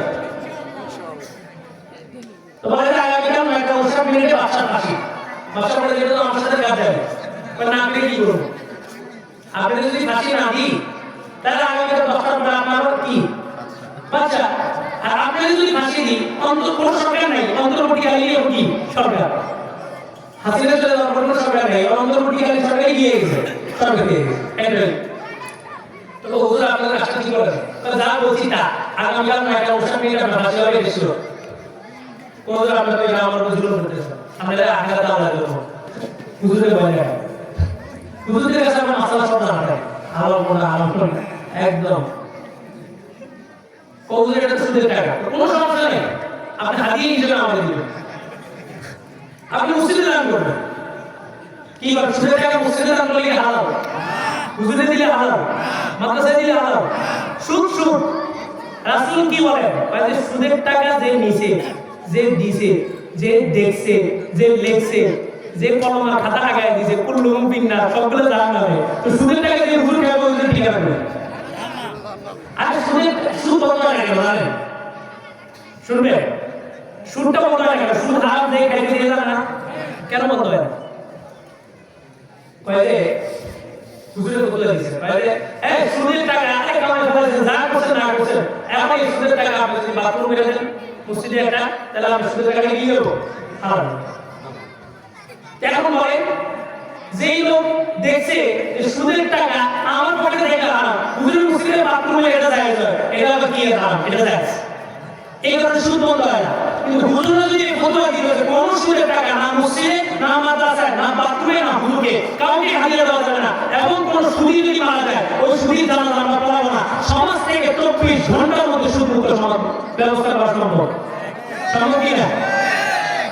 আমরা হুজুর একমত দেব সুদী বেনামাজ ওর জানাজা পড়াবো না, এবার নামাজ পড়াবো, এবার ফজর সময় মসজিদে মুসল্লি পড়বো, হ্যাঁ ওই আমিরা আমরা বলছিলাম কয় জানালা মানে তো বুঝা লাগে আমি নিজে না জানি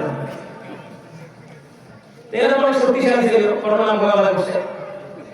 করোনা থেকে শক্তিশালী না, আল্লাহ উন্নতি আছে কি দিয়া ভালো মশা কি মশা এই 16 বছর এত মজবুত করছে বডি, ভিতরে রয়েছে বাহিরে ইন্ডিয়া চতুর্দিকে তার প্রটোকল। সে এবার কনফিডেন্সের জায়গা থেকে বলছে 40 সালের আগে নামাইবে আল্লাহ। আচ্ছা, কোনো বড়সড় আন্দোলন লাগে নাই, ছোট্ট একটা আন্দোলন, ছোট্ট একটা ধাক্কা, ছোট্ট কিছু যুবক, ছোট্ট কিছু ছাত্র সমাজ একটা ধাক্কা দিছে 16 বছরের এক জালেমে স্বৈরাচারী মসনদ আল্লাহ তসনদ করে দিয়েছে। ওই যুবকটা এখন আসে না নাই? ওই যুবকটা আসে না নাই? আওয়াজ আসে না? লিল্লাহি তাকবীর। আগামীতে যারা ক্ষমতায় যাবেন এই জিনিসটা মাথায় রাখবেন। ওই যুবকগুলো এখনো আছে, ঘরে ঢুকে নেই, যুবকগুলো এখনো ঘরে ঢুকে নেই। আল্লাহ বলেন কাম মিন ফিয়াতিন কালিলাতিন গালাবাত ফিয়াতান কাসীরাতাম বিইذنিল্লাহ ওয়াল্লাহু মা'আস সাবিরিন। বহু কম সংখ্যা দ্বারা আমি বহু বড় বড় জাতির কসম করে দিয়েছি। বদর প্রান্তরে মুসলমানদের বিজয় হয়েছে, সংখ্যা কত? 313। সংখ্যা কত? বিপরীতে 1000 না, খালি 1060 সজ্জায় সজ্জিত, মাত্র 313 জন। এক ধাক্কা বদর প্রান্তরে আমাদের বিজয় সুতরাং শুরু হয়ে গেছে। তো সংখ্যা দিয়ে কিছু না, এখন আমাদের বিষয় বিল পাস হয়ে গেছে। বাচ্চা আগামীকাল 9টা মুসলমানদের কি হবে? কি বলে বাচ্চার উপর বলে আরে কালকে তো মরে যাবে, আজকে উঠাই দেবে নাকি? হ্যাঁ, আজকে বাড়ি দিয়ে নিতে ওর খানা দাওয়া বন্ধ, দম বন্ধ, বাথরুম বন্ধ, পেশাব জায়গা সব বন্ধ, ওজুবিলা মসজিদে নিয়ে গেছে। কালকে 9টা মুসলমানদের যখন মারাই যাবো শেষ প্রফেশনে কিসের মধ্যে কাটাই? কোনো ঘুম নাই, নামাজ কি আসর করে নামাজ পড়া নিয়েছে, কি নিয়েছে ওর সময় কি করে? নামাজ পড়ে। জীবনে তার নামাজ আছে, কাজা সব, এবং কার কার সাথে খাওয়া পছন্দ করছে, সবাই সাথে কি করে লাগছে, মাথা চেয়ে বিবিরা খানা নিয়ে আসছে মসজিদের সামনে। আরে বাচ্চা বেরো না, আপনি তো কত সুন্দর সুন্দর আইটেম খাওয়া লাগছে, খায় খানা খানা এদিন খাওয়া যাবে, খানা দিকে তাকিয়ে দিতে পারতেছি। এবার আল্লাহ আল্লাহ আল্লাহ আল্লাহ আল্লাহ লা ইলাহা ইল্লাল্লাহ লা ইলাহা ইল্লাল্লাহ। 9টা বেজে গেছে, বলা হলো বাচ্চাকে নিয়ে আসো। শুনেন, যে লোকটা ফাঁসি রায় হয়, ফাঁসি রায় হওয়ার সাথে সাথে লোকটা মরে যায়, ওটা আর বাঁচে না, ওটা একটা সময় হিসাবে ওখানে ঝুলে আপনি এক ঘন্টা করে ফাঁসি আপনার ভিতরে ঘুরে আসতে নেই, ওটা বাইকে উঠে গেছে। বাচ্চা স্টেজ, বাচ্চারা আছে স্টেজে উঠে গেছে, আর আছে 59 মিনিট, আর আছে 30 মিনিট, আছে 20 মিনিট, আছে 10 মিনিট, বাচ্চা একদম শেষ মোট। তোমার বাচ্চা শেষ সময় কোনো চাওয়া আছে? বাচ্চা তো বলতে পারতো আমার বাচ্চা এটা আমার ফিরে দাও, বাচ্চা বলে না 2 রাকাত নামাজ পড়বো, এতদিন ফরজ নামাজ পড়েনি, আমি কি বলবো? একদম ঠিক 59 বেজে গেছে, বাচ্চারা একদম হাসির মধ্যে উঠে গেছে। মানে এখন ওই হুজুর খালি আমি ইশারা দিব, হাসি হয়ে দেবো। হুজুর বলে যে আল্লাহ ফাঁসি স্থগিত করো, 9টা 59 10টা বেজে গেছে, বলে ফাঁসি স্থগিত, বাচ্চা ফাঁসি হবে না। আমি যে রাজত্ব 24 ঘন্টার জন্য বাচ্চা থেকে নিয়েছিলাম, ওই রাজত্ব আমি আমার বাচ্চাকে ফিরিয়ে দিলাম। বাচ্চারা বলে আপনি এই নাটক কেন বললেন? তো বলে যে আপনি 24 ঘন্টা মৃত্যুকে যেভাবে স্মরণ করছেন, দৈনিক এভাবে যদি আপনি 25 বার স্মরণ করতে পারেন, তো আপনি বাচ্চা না, যে কোনো মানুষের জন্য ঘুরে ছেড়ে দেওয়া সহজ, কোনো বিষয় না। মোবাইলে যদি একটু চিন্তা করেন, এই আমার বয়স হচ্ছে 60 বছর, 60 বছরের কত নামাজ, কত হজ, কত জাকাত, কত দান সদকা, কত কিছু করছি, কিন্তু এই যে খারাপ জিনিসটা দেখার সময় যদি মৃত্যু হয়, ঠিকানা কোথায়? এই যে চুরি করতেছি, চুরি করতে যায় যদি মৃত্যু হয়, ঠিকানা কোথায়? শেষ ভালো যার সব ভালো তার। এই চিন্তাটা মাথার মধ্যে আসবে, এখনই মৃত্যুবরণ হতে পারে, এখানে সাথে সাথে গুনাহ বিষয়।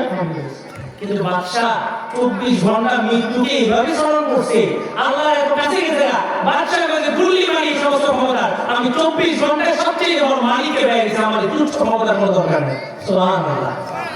বাদশা রাজত্ব ছেড়ে দিয়ে মসজিদে গেছে। তো মৃত্যু যদি স্মরণ করতে পারেন, নেতা হওয়ার সব জাগবে না, নেতা হওয়ার দূরের কথা, নেতা হয়ে আপনার উপরে জুলুম করবে, এগুলো প্রশ্নই আসবে না। মানুষের ভিতরে কি আসতে হবে? মৃত্যু স্মরণ আসতে হবে। কথা বুঝছেন নি? মাফি চলবে না ছেড়ে দেবো? কতক্ষণ? এক হুজুরের ভাই বলছে গাইলে, যেই কবরে কোনো আলেম থাকে ওই কবরে দিলে না আলাদা হয়। তো ওখান থেকে নামছে পাবলিকেশন দিয়ে দেবে, ও তো শেষ করে ইচ্ছা দেখলে বলে কি বিষয়, কারণ বাপদাদার গুরুস্থান এই পর্যন্ত একটা আলেম সময় দেওয়া নেই। আমার মাকে কি সামনে চলবে? চলুক, বকা না হয়।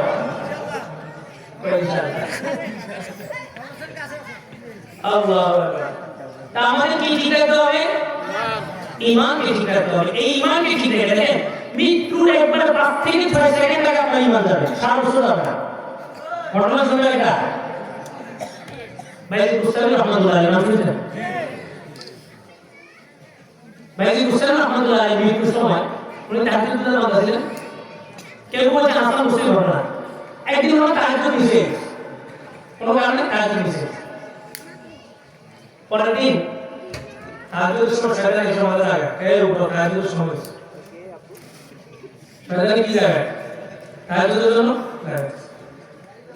বাইজিদ বুস্তামি কিন্তু শয়তান, কিন্তু তাহাজ্জুদ যেন না পড়তে পারে আমার ঘুম পাড়াবে, কিন্তু আমাদের আগে ওই গতকালকে তাহাজ্জুদ মিস হওয়ার পরে তুমি আল্লাহর দরবারে যে পরিমাণ কান্নাকাটি দিবা, এবার তো যে পরিমাণ বাড়াই দিছো, আমি আপনাকে আজকে দেওয়া আমার তাহাজ্জুদ মিস আজকে এবার তোমার আল্লাহ বাড়াই না, এই জন্য আজকে তোমার আগে একদিন তাহাজ্জুদ পড়ছে, ওইটা পিছন দিয়ে মেয়েদের পিছনে একটা ঝঙ্কারের শব্দ, অলৌকিক একটা স্টেজ, নূপুর দিয়ে সাজানো, ঝুঁঝুন করতেছে, পিছনে আগে বিশাল একটা কাফেলা, একটা বিশাল একটা সিংহাসন, সিংহাসনের উপরে একদম সাদা হুজুর বসা, একদম সাদা ব্লক, সাদা কাপড়, সাদা বাড়ি, বিশাল।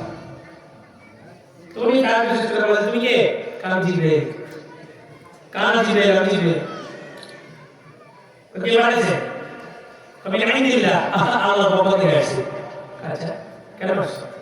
তোকে আল্লাহ সংবাদ পাঠাইছে, তুমি যে পরিমাণে ইবাদত করছো আল্লাহ তাআলা তোমার উপর খুশি হয়ে গেছে, আল্লাহ বলেছে তোমার আর ইবাদত না করলে চলবে। ওই বুজুর্গ বলে আল্লাহ তাআলা বলেছে ওয়া'বুদ রাব্বাকা হাত্তা ইয়াতিয়াকাল ইয়াকিন, তোমরা মৃত্যু আসা পর্যন্ত কি করতে থাকো? রবের ইবাদত করতে থাকো। এই কি মানে কি? মৃত্যু।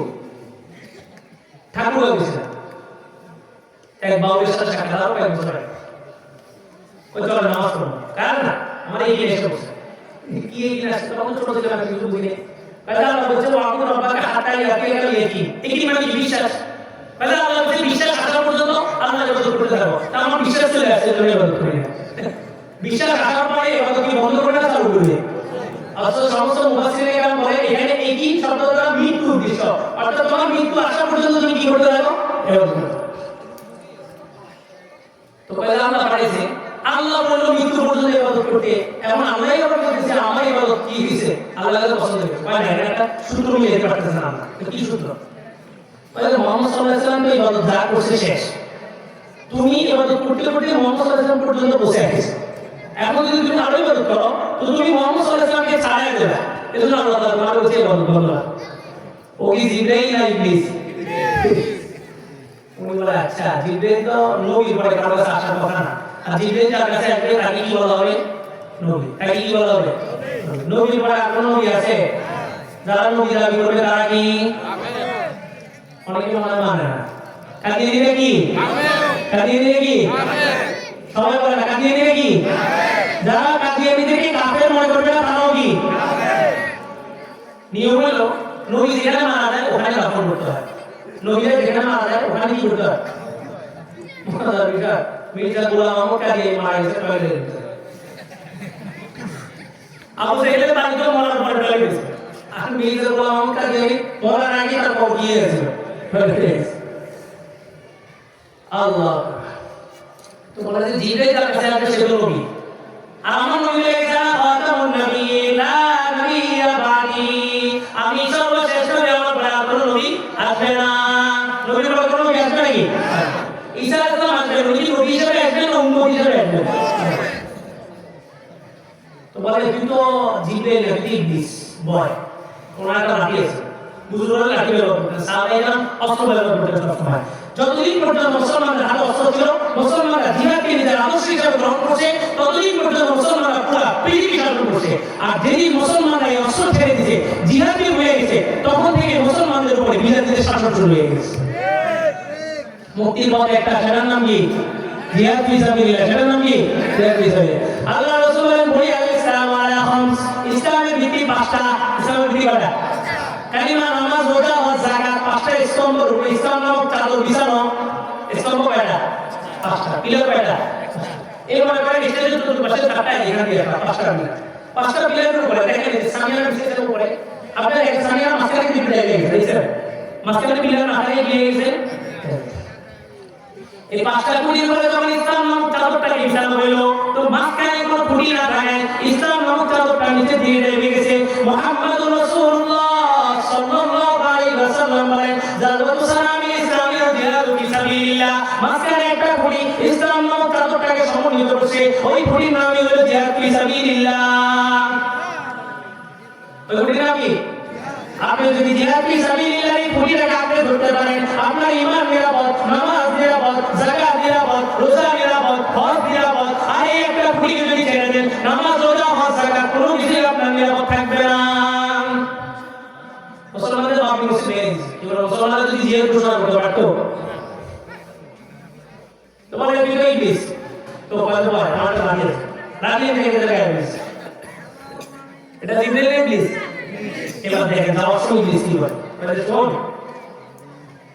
ভাইজি তোরা আমি ধোকা দিতে পারিনি তোর এলেম করে মাথায় দিছে তোর এলেম করে কি হচ্ছে ভাইজি মুসলিম ডাক দিয়ে বলো ইবলিস তুই যাওয়ার সময় আমার ঈমান হরণ করতেছস আমার এলেম আমাকে বাঁচায় নাই আমাকে বাঁচাইছে কে এলেম বাঁচাইছে বলে কি সমস্যা এলেম বাঁচাইছে বলে ঈমান দেবো না বাঁচাইছে কে বাঁচানে वाला কে খাওয়ানে वाला কে पालने वाला के रिजिक दाता के आसमान का जमीन का आलो बातास का सूर्य का चंद्र का এই জমিনের ভিতরে বিধান চলবে কার এবার আমাদের তো বলে গেছে আল্লাহ বলেন এই হুকম ইল্লা লিল্লাহ জমিনের মধ্যে একমাত্র কার বিধান চলবে আল্লাহ কার বিধান আল্লাহ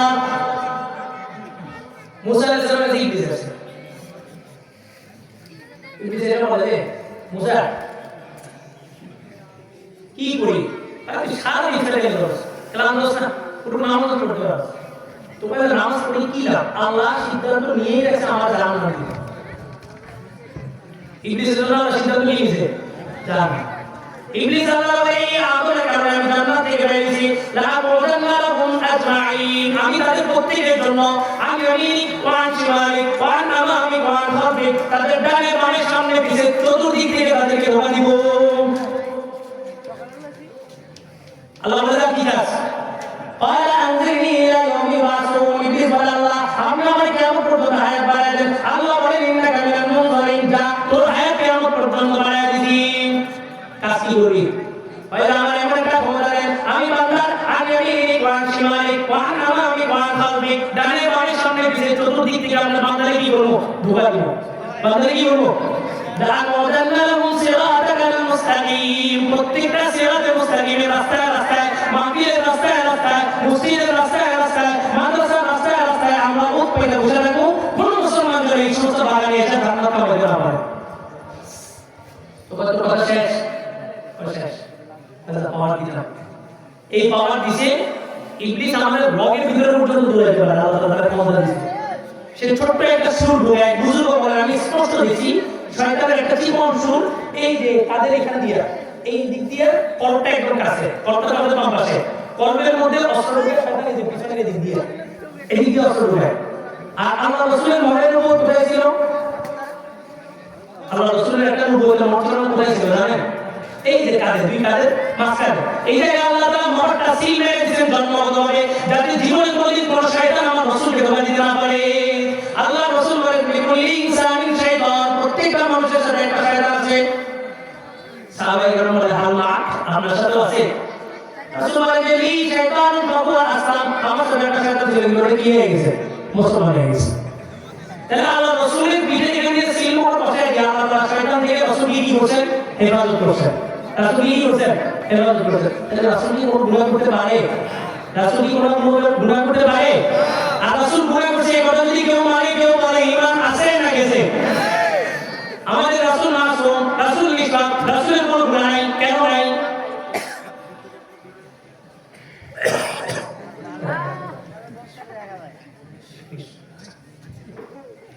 এগারোটা 30-এ শেষ করতে বলছে রাতের 11টা 30 না সকাল 11টা 30 সকাল চলবে কোনো সমস্যা নেই এটার মতো না হলে কি মাহফিলে গেলে তো জান্নাত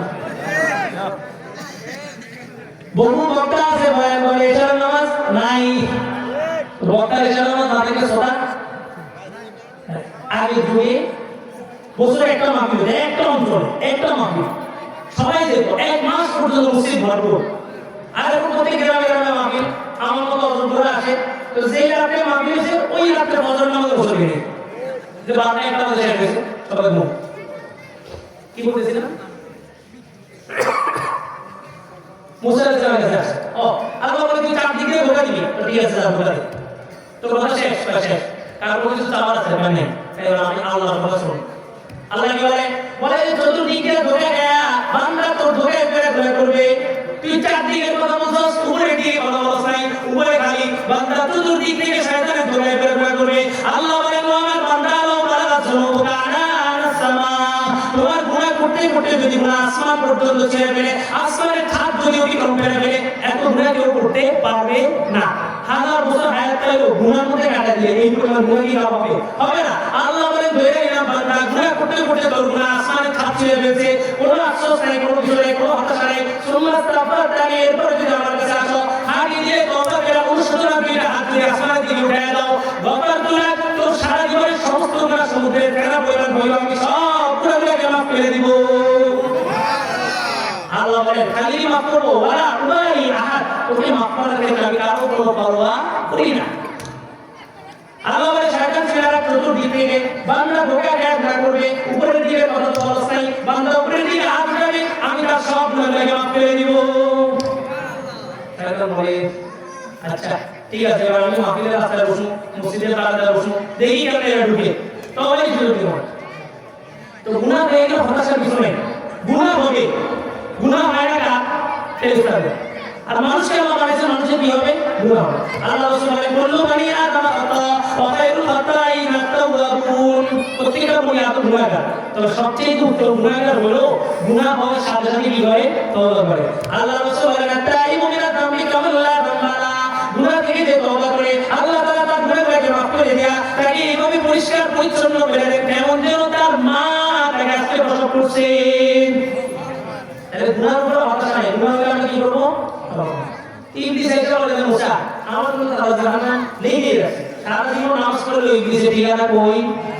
সারা জীবন রোজা রাখলো ঠিকানা কই? মুসা আলাইহিস সালাম আচ্ছা আসলে ঘটনা তো ঠিক, এটা তো পেয়ে যাবে। মুসা আলাইহিস সালাম আল্লাহর কাছে দুই রাকাত নামাজ পড়ছে, শয়তান যদি মানুষ হয়ে যায় তাহলে পৃথিবীতে আর কোনো নামাজ আছে নাই? এখন শয়তান মানুষ হয়ে গেল, আমাদের ভিতরে কিছু মানুষ শয়তান আছে না নাই? রমজানের শয়তান আছে না? বান্দা শয়তান থাকে না? বান্দা থাকে? বান্দা থাকে, কিন্তু গুনাহ কি হয় না বন্ধ থাকে? গুনাহ হয়। তার মানে বুঝে গেল শয়তান ছাড়া আমরা কিছু মানুষ শয়তান এটা দায়িত্ব পালন করতেছে। আল্লাহ তাআলা এই সমস্ত মানুষ শয়তান থেকে হেফাজত করুন। মুসা আলাইহিস সালাম আল্লাহকে আল্লাহ আমি তো জানি কি বিষয় নিয়ে আসছি, এই বিষয়ে তওবা করছে, ঠিকঠাক করে নামাজ পড়বো, আমি এই জন্য হেরে বলেছেন এই যদি ইবাদত করে এটা জান্নাত দিবে, আর গুনাহ করে জাহান্নাম দিবে। আমাদের মতো বিধান তারও দেন। আল্লাহ বলেন মুসা ওগুলো ধোঁকা দিতে আসছে, শয়তান মুসলমান জন্মগত শয়তান ইবলিস ওগুলো ধোঁকা দিতে আসছে। আরে আমি মুসা আপন দিয়ে আছে সুরাতে বললাম আমি মুসা, আমার সাথে দিন করব, আপনি এলে মাফ করে দেন, যা হয়েছে মাফ চাইবো মাফ করে দেন, কাছে গেলে মাফ করবো, একটা শর্ত আছে। কথা কি শুনতেছেন? সবাই শুনতেছেন? একটু পর্যন্ত থাক, 11:30 বেজে গেছে, বাকি অংশ আগামী বছর।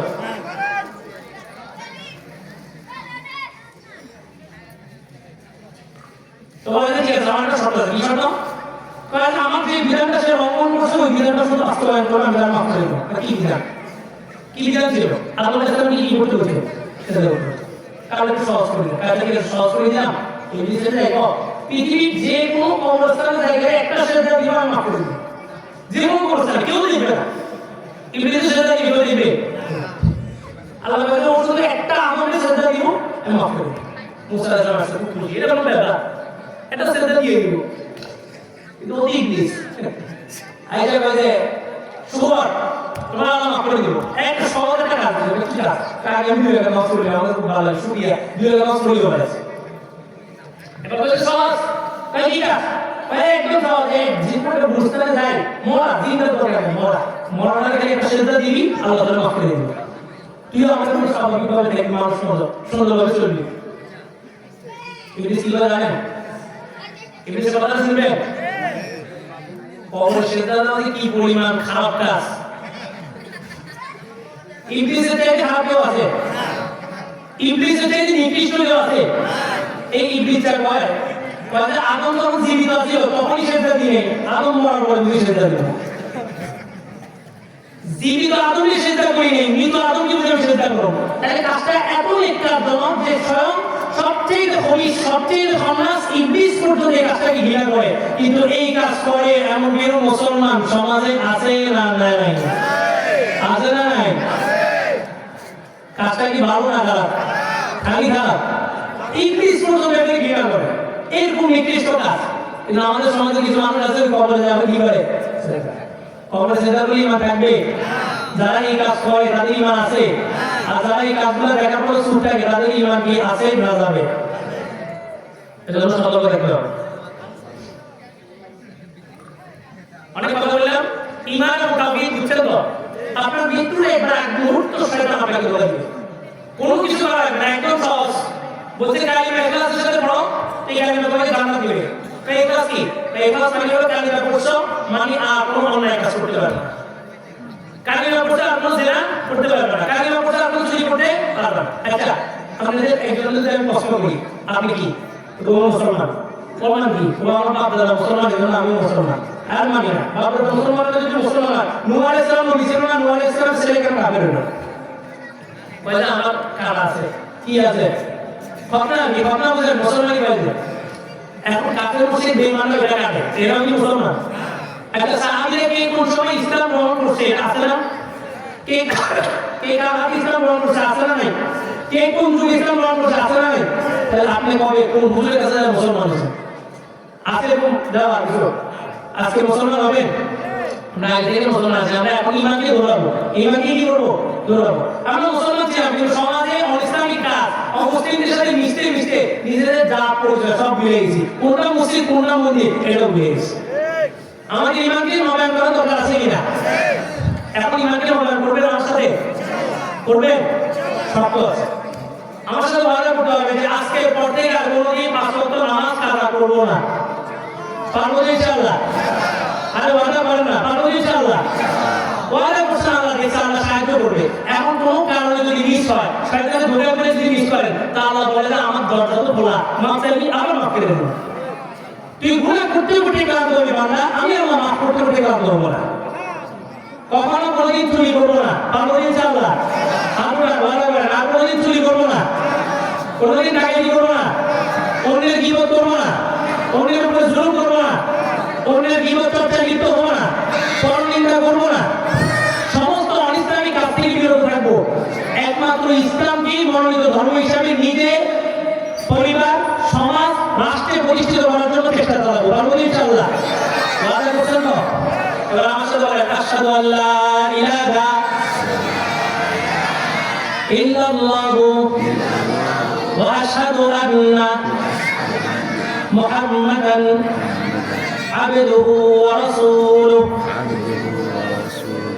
আমি সাক্ষ্য দিতেছি আল্লাহ ব্যতীত আর কেউ ইবাদতের উপযুক্ত নয়, কোন হুকুমদাতা নয়, কোন বিধানদাতা নয়, কোন পালনেওয়ালা নয়। এবং আমি সাক্ষ্য দিতেছি যে মুহাম্মদ সাল্লাল্লাহু আলাইহি ওয়াসাল্লাম আল্লাহ তাআলার বান্দা এবং রাসূল। আমানতু বিল্লাহি ওয়া মালাইকাতিহি ওয়া কুতুবিহি ওয়া রুসুলিহি ওয়াল ইয়াউমিল আখির ওয়াল কদরি খাইরিহি ওয়া শাররিহি মিনাল্লাহি তাআলা ওয়াল বা'থি বা'দাল মাউত। যারা এখনো মনের ভিতরে আছে চুরি তুলি আরো কিছু করা লাগবে, সম্পদ আরো কিছু কামানো লাগবে, এরা কিন্তু ইমানটা ধরে দিচ্ছে না। কারণ ইমান ধরে চুরি করে দেবো, সম্পদ লুট করা যাবে না। কি ভাই এরকম সুযোগ কি আসবে? কালকে সকাল পর্যন্ত বাঁচবেন কে? হাত তোলে। এরকম আছে? অনুমতি আছে? আমরা জানলে কন্ট্যাক্ট করছি ওটা আজরাইল না, ওটা হচ্ছে ইবলিস। আমরা জানলে কন্ট্যাক্ট করছি না, আরো বছর আসবো, ওটা আজরাইল না, ওটা কি? আমি ঈমান আনিলাম আল্লাহ তাআলার উপর। আল্লাহর উপর ঈমান আনছি মানে আল্লাহ আছে, আল্লাহর উপর ঈমান আনছি, শেষ। আল্লাহ আমাদের রব, এটাই ঈমান আনা। তার ফেরেশতাদের উপর ঈমান আনলাম, তার ফেরেশতাদের উপর ঈমান আনছি মানে কি?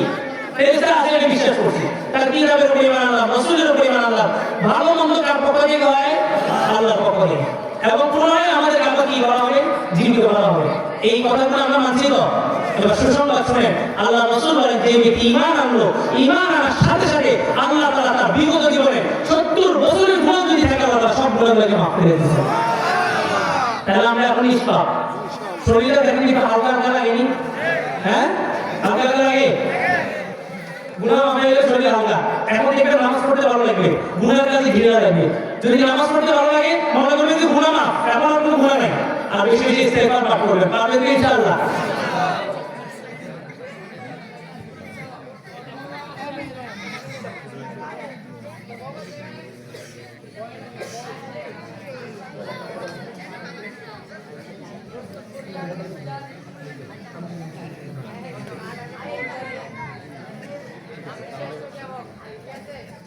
মাহফিলটা হ্যাঁ, এই মাহফিল এটা হচ্ছে জান্নাতের বাগান।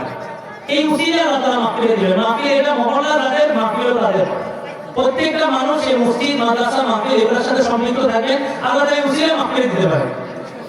মসজিদ ভালো না খারাপ, মাদ্রাসা ভালো না খারাপ, মাহফিল ভালো না খারাপ, একজন ব্যক্তি হিসেবে আপনার সমস্যা থাকতেই পারে। তাই বলে আপনি মসজিদ বর্জন করবেন, মাদ্রাসা বর্জন করবেন, মাহফিল বর্জন করবেন।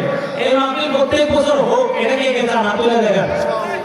সবাই সর্বোচ্চ সহযোগিতা করবেন ইনশাআল্লাহ। আমরা মুসলমান জাতি, আমরা শৃঙ্খল একটা জাতি।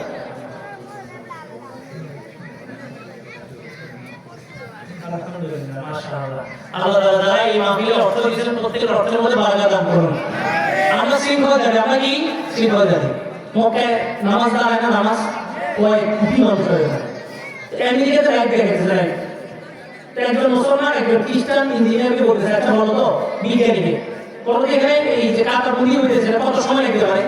কয় যে এখানে যদি 1 লাখ মানুষ হয় তাহলে কাটা বুনি হয়ে তাহলে 10 মিনিট সময় লাগবে। আর যদি 2 লাখ হয় তাহলে 20 মিনিট। এভাবে সে করতেছে। মুসলমান বলে তুমি টাকা দেখো, মুসলমান শৃঙ্খল জাতি, আল্লাহ আল্লাহ বলার আগে দেখো সবগুলো কাদা বেরিয়ে গেছে, অসম্ভব, এটা বুঝতে পারে। তোরা দেখতেছে যে আসলে এই কাজ শুরু হয়েছে আল্লাহ আল্লাহ বলার আগে লক্ষ লক্ষ কোটি কোটি মানুষ তাদের সবাই কি হয়ে গেছে, কাদা বেরিয়ে গেছে। ও এই দৃশ্য দেখার সাথে সাথে মুসলমান হয়ে গেছে। তাহলে মুসলমান কি সুশৃঙ্খল না উশৃঙ্খল? সুশৃঙ্খল। মুনাজাতের পরে আপনাদের জন্য একটু তাবারুকের ব্যবস্থা বসে, একটা মারামারি তো দরকার আছে নাকি? যেহেতু একটা ট্রেনিংয়ের দরকার আছে না? কি বলে, খাবার যদি আপনার রিজিকে না থাকে আপনি চেষ্টা করলেও পাবেন, আপনার রিজিকে থাকলে আপনি বাসায় গেলে তো আল্লাহ তাআলা পৌঁছে দিবে। এই বিষয় আছে তো, আমরা সুন্দরভাবে এটা গ্রহণ করবো, ঠিক আছে ইনশাআল্লাহ। আল্লাহ, আমি মুসাফির, ওনারা বলছেন দোয়া করার জন্য। দোয়া কবুল হয় মানুষের বিশ্বাসের সাথে।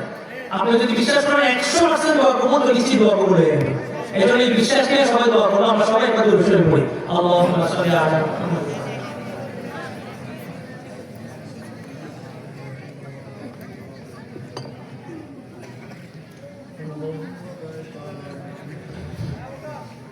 كما باركت على إبراهيم وعلى آل إبراهيم. الحمد لله رب العالمين. ربنا ظلمنا أنفسنا